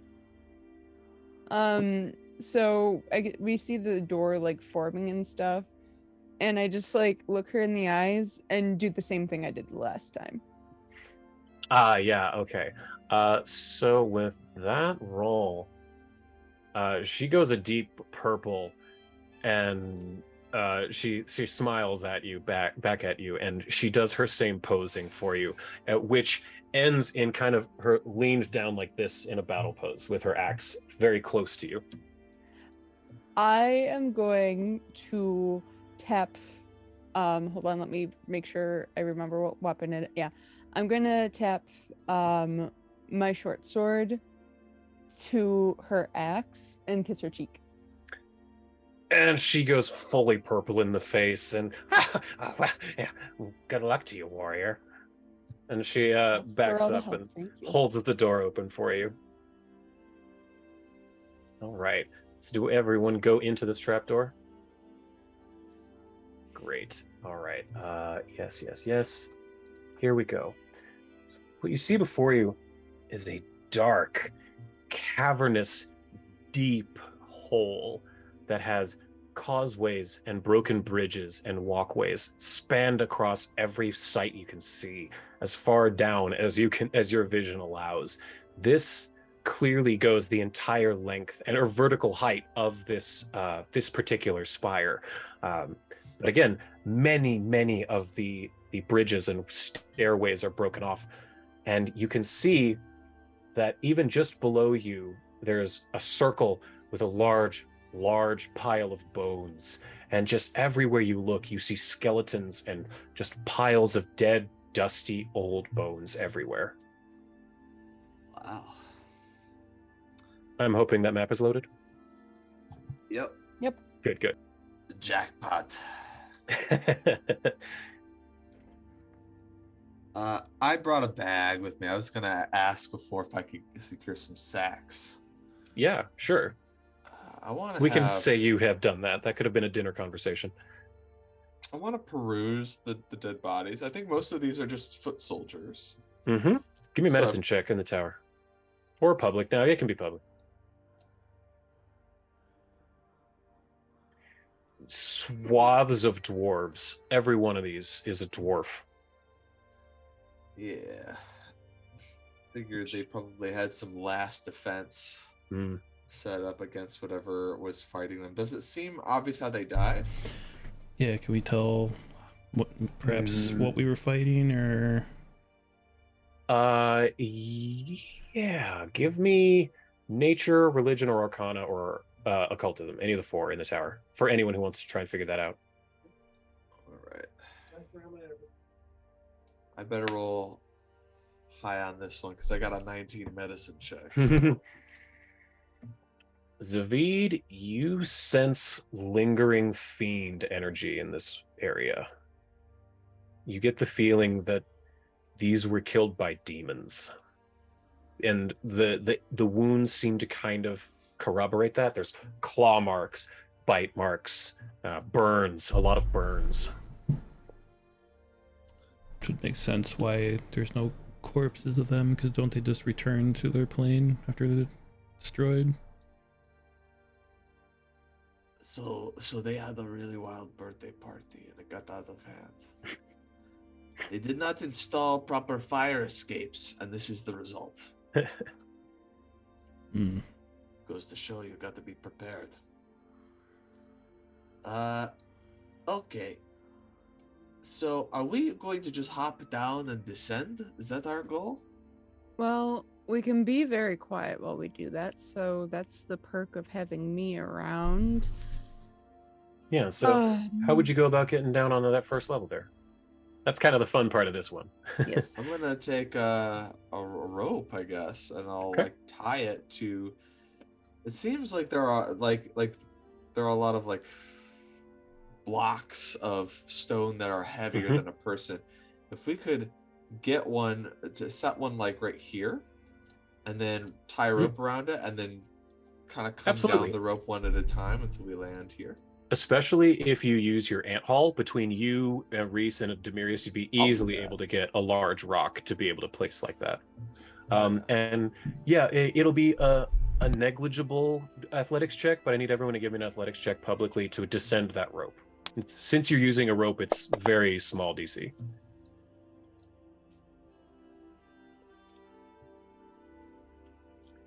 Zavid, you get down. It's a little... you kind of slide the last 6 inches and you get a little bit of a rope burn on your hand, but nothing too bad. But yeah, all of you are able to descend down to that first level there.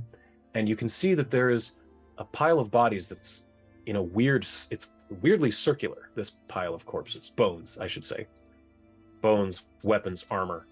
Is that a tomb in the center? This is... It looks like they're all... like hugging this center thing. I want to. Yeah, be careful, Zavid. This looks really weird. I'm just shoving the skeletons over. I'm like, don't worry, I'm careful. Give me a perception check in the tower.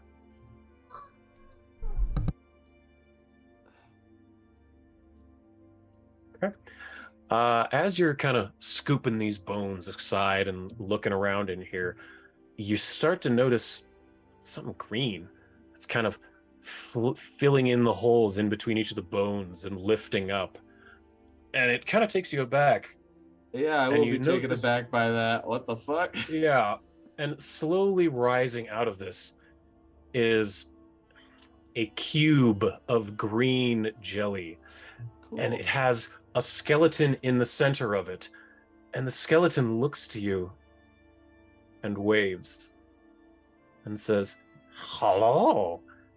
Well, we have visitors."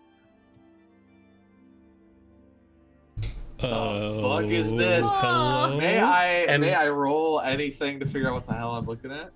Occultism or Arcana, religion, nature, any of the four. Society won't help on this one. No. Dwarves are known to assimilate with oozes, don't you know? Khan realizes that this is indeed an ooze, but strangely, it appears that the skeleton inside it is controlling it, instead of it just being a dead skeleton. And Khan, you're muted. Huh?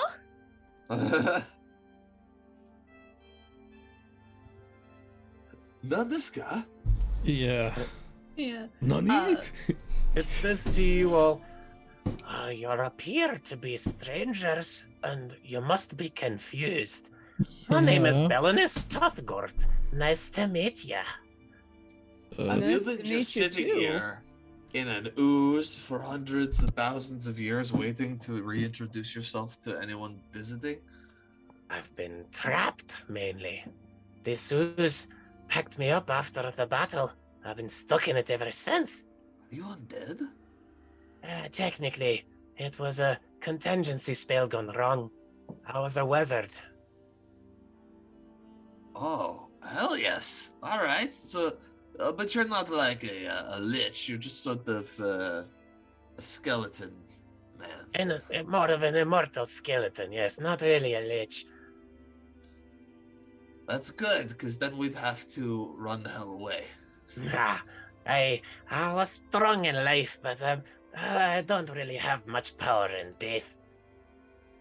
So, what happened? What's the story on this place? Oh, the king sent us in here. We were supposed to clean it out, full of diamonds, but they were a little too powerful for us and the forces of Angrad. And suddenly, when she says Angrad, you realize that Dambreaker is wearing the holy symbol of Angrad. It was kind of right there, Reese, on the tip of your tongue when you saw it, but you rolled like 1 under the DC. But once Belinus says Angrad, you realize that it's the holy symbol of Angrad that Dambreaker's wearing. But she says, we were sent in here to clean out the demons, but there were too many.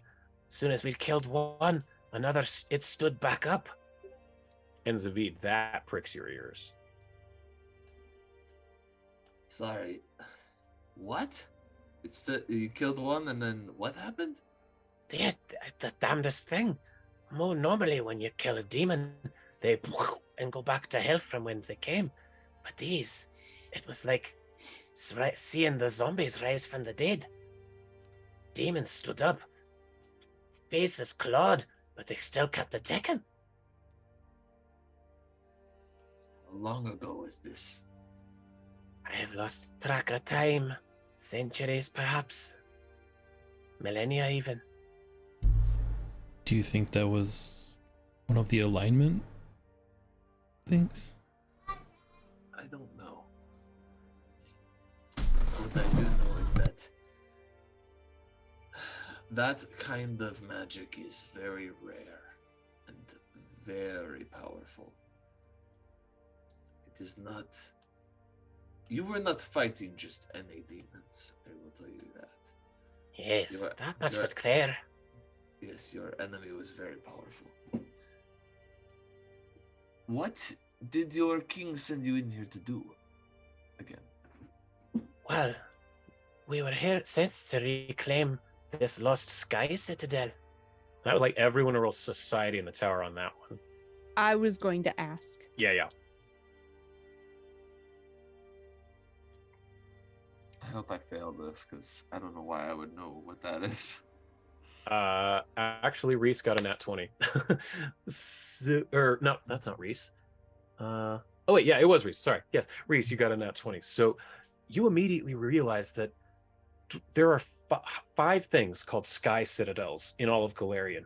They're essentially the most holy areas in all of dwarfdom, because dwarves were originally from deep down. That's where they came from, and they were sent up because of demons coming from beneath. It made them escape upwards into what they called the quest for sky. Eventually, once they found sky, they made grand cathedrals, like worshiping the sky. And most of them have been lost. The dwarves only have control of 1 or 2 at this point. The orcs actually have control of 1. Their capital city of Uruk or Urdu, let's see, what is it? Hold of Belkzen. Urgir, their capital, the orc capital of Urgir, is built within an abandoned sky citadel. And so Belinus says that, says that we were sent in here to clear out and reclaim this sky citadel here in the Rookery Spires. But as you said, those were not any normal undead or any normal demons. Indeed. You. That is. Wow. You're positive that is what you were told? Oh, aye. We were sent to reclaim it from the demons. They had infested it. We came in, we attacked, and, well, you can see the result. We took a lot of them out, but they took us all out. Reese's face just kind of like goes slack and pale. Reese, share with the class what's up. So essentially, and I relate what was said to us. Yeah, this is one of the holiest spots in all of dwarfdom. Yeah. Oh, is there like lots of treasure buried here or something, or? Well, it's mainly symbolic, for our quest for sky. It doesn't get much higher and closer to the sky than the top of this rookery spire. Yeah. So like a cultural treasure, I see. Aye. Okay. Like a World Heritage Site. Yeah, all right. Not so okay. Valuable to dwarves, not necessarily to other races. However, you said, Reese, that only 2 of the other Sky Citadels are under dwarf control. The orcs have one, and then the others are just abandoned. And this is one of the abandoned ones. Yep. Considered lost. We're in a relic. Like, a lot. Imagine there's a library that's sunk to the bottom of the ocean. Or a whole village was burnt down by a giant volcano. This is the alternate dimension where it survived, actually, essentially, is what we're in right now. I knew someone who had the lost library card of Atlantis. Yeah, that's the one I was thinking of. Yeah, so we're essentially in something that we shouldn't exist but exists. Do we want to clear out these demons? What do we want to do while we're here? Well, if we get I would tell you that there is one thing that has been lingering around you should probably watch for. I don't know what it's rightly called, but the other people who come down here occasionally call it der Schreckensdieb. They call it the Fear Thief. The Fear Thief? A strange creature that wanders around in the darkness here. It seems to feed off of the fears of the little ones. Of the little one? Oh, of the Atari. The Atari, yes. Yes. The more afraid of it they are, the stronger it gets. It's kind of a vicious cycle. Ooh. Well, that's good, because I ain't afraid of nothing. I ain't afraid of no ghosts. Well, I suppose... Do you need help being freed, by the way? Yeah, what's going on with this? Like, you not want to be a jelly monster anymore? I'm not sure what would happen if I left my jelly cage. You'd probably be an undead still. Perhaps. To which I'm sure Demiris here would have no trouble destroying your physical body once and for all and sending you to the great beyond is what he would like to do. I don't necessarily think that's the right move, but it's kind of all you're not here hurting anybody, so it's up to you what you want. I like living here with my lost brothers and sisters, but here, perhaps I can help you on your way. And she kind of oozes a little bit out of the way and kind of sinks a little bit into the pile of bones and sort of lifts up and filters out some like nice weapons and armor and little baubles and trinkets and things. And she says, you can take anything that you like from them. They aren't using it. Can I do a perception roll and see if there's anything specific I know I want to take, since I have Sure. that goblin yeah. bit of me? Yeah, everyone give me perception checks.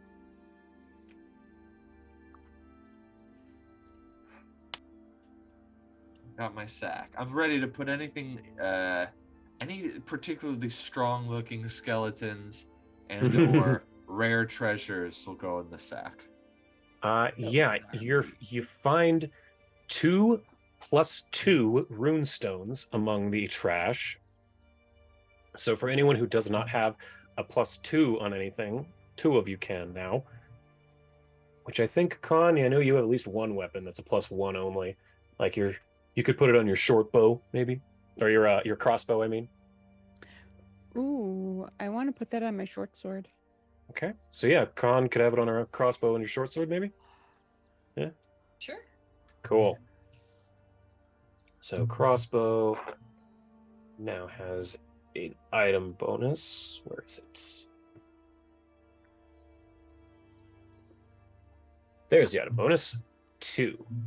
There you are. And then Reese. I renamed it, but I know you did it? Okay, yep. technical. I will do that right here.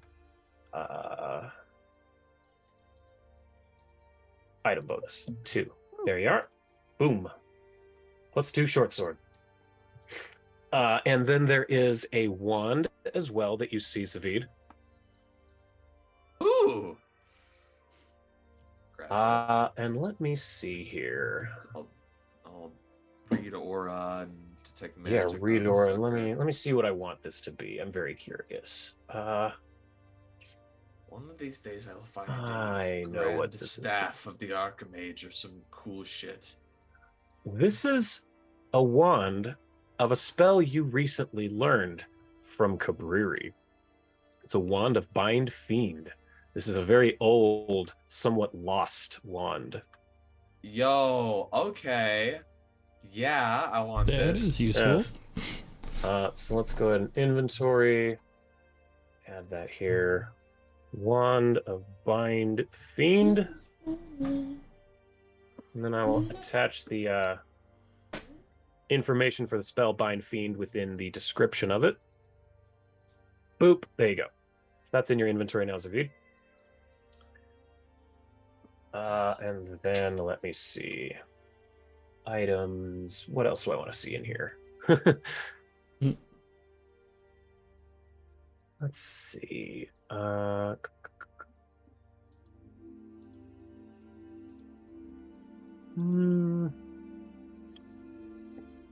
Level. Let's go with that.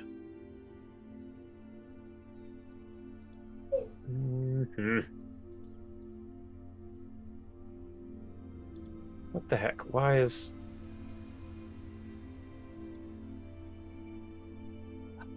Let's see. Sorry, this is taking forever.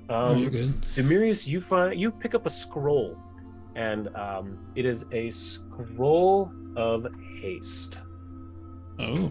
So you have another usage of that. So let me give you that as well. Demirius inventory. Scroll of haste. There you go. All right. That's what you find from this pile of bones before you, dwarf bones. And Zavid, specifically, give me a religion check in the tower, because you said you were sifting through bones. Hell yeah. 1, 6. Religion, you said? Mm-hmm.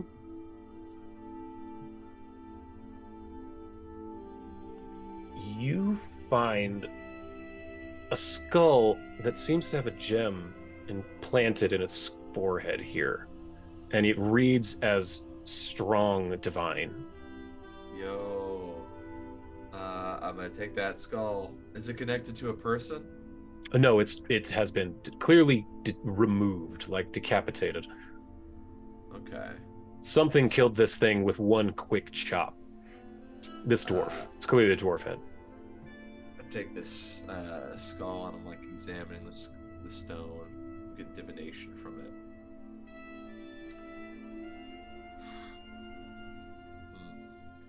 I'm gonna see if I can take the gem off of the skull. It doesn't appear to be able to be removed. It seems like it was surgically implanted and then the bone kind of healed over it. It seems like it's healed into the bone. I take my healer's tools and my surgery kit. I'm gonna pry this gem out of the skull. Okay. And it, after a bit of doing it, pops out, and you're able to get it. It's a green gem. And now that it's out and you're getting a good look at it, you realize that it's an augury focus, a scry focus. So if you cast any type of divination spells, it either gives you a +2 to the check or the -2 to the save of whatever you're casting it against. Either one. +2 in your benefit for any divination. I try putting it on my forehead if it'll stick. It actually does. It magically holds itself in place. I start floating in the air, my eyes glow. Holy fuck. I'm just not gonna say anything. I'm just gonna put it on my head and keep moving. I'm not gonna. If anyone points it out, I'd be like, huh? Oh, yeah, you like it? It's a little. What? What's up? Something different? You just get a haircut or something? I did. The back in Fogton when I had the moment, I had a little trim before we went to bed. Do you like it? Yeah, I'm not sure about it. Speaking of the hair, what about this thing? I got my eyebrows done. Yes. Yes. Oh, yes. No, he's just wearing some new jewelry. Okay. Oh, you mean this rad, cool little stone that I found embedded in this dwarf skull that I pried out and then put in my own head? That's Yep, that'd be the one. Yeah, that's pretty cool, right? It's not like a demon shard or something weird, is it? I'll check, and then I start speaking in Abyssal and Aklo and all these dark, evil languages to see if there's any reaction in the gem. And I do it in a lower toned voice than I typically will, so it sounds like I'm possessed. I'll be like, I do that for like 15 seconds until people are visibly like, all right, enough. They're getting uncomfortable, and then I'll stop. And as the last of that sound echoes out through this sky citadel, if nothing happens, I go, nothing. Everyone give me a perception check in the tower, please. Right. And you said you were speaking in like Aklo or something? Abyssal, Infernal, Necral, Aklo. Oh my god. Oh, I'm understanding what you're saying, by the way. Okay. Every single one? I can understand Aklo. Yeah, in Aklo, basically in Aklo, I'm asking, are there any demons here? And within your head, you hear, Right. only fear. What is that? Uh-oh. And that is where we're going to stop for Hey, this Dad. week. Ooh. Excellent. Very cool, very cool. Yes, thank you all so much for joining us. We hope everyone will be here next week when we see what comes out of the dark within the Sky Citadel. The fear monster. Oh, yeah. Thank you all so much. Oh, sorry. No, I was just going to say I had a great time. Thanks so much. What were you saying? Yeah, I was just saying I'm going to open up next week with just be like, get it out of my head. Ah! Wonderful. Does anybody have anything they need to plug for the moment? Yeah. Go for I it. have next week we should be returning to our Scion game, I believe, on that'll be Lawful Good Media. I can't wait to be with my chaos crew. You think this crew is a bunch of chaos?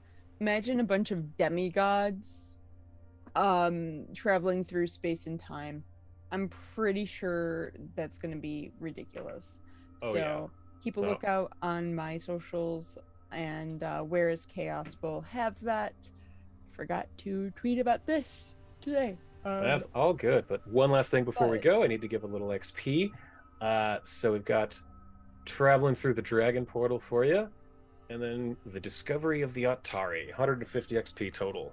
So that puts everyone, let's see, where are you at? At 550 out of 1,000. You're just over halfway to level 11. So, Very cool. Once again, thanks so much. Oh, yeah. Oh, wait, I have one more thing to promote. This cat right here. Hell yeah. And also, I made a commercial for Music Commissions by Peanut. That's on my YouTube if people are interested in getting music made. Well, thanks All so right, much. that's it. Hope everyone will join us in a week, and we'll see where this goes from here. Yeah. Bye. Bye. I'm like a falling star, I burn alone. I've got a heart without a home.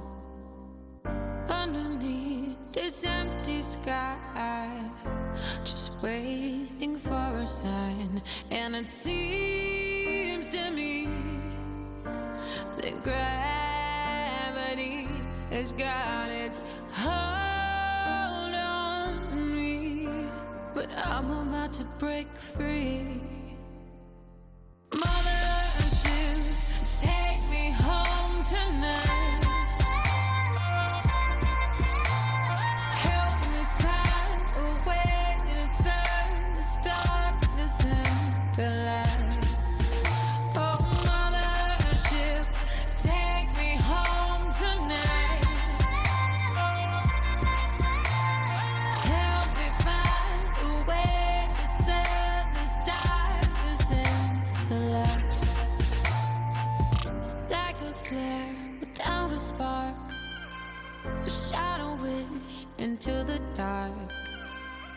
Far across the galaxy is where our dreams would be. And it seems to me a stride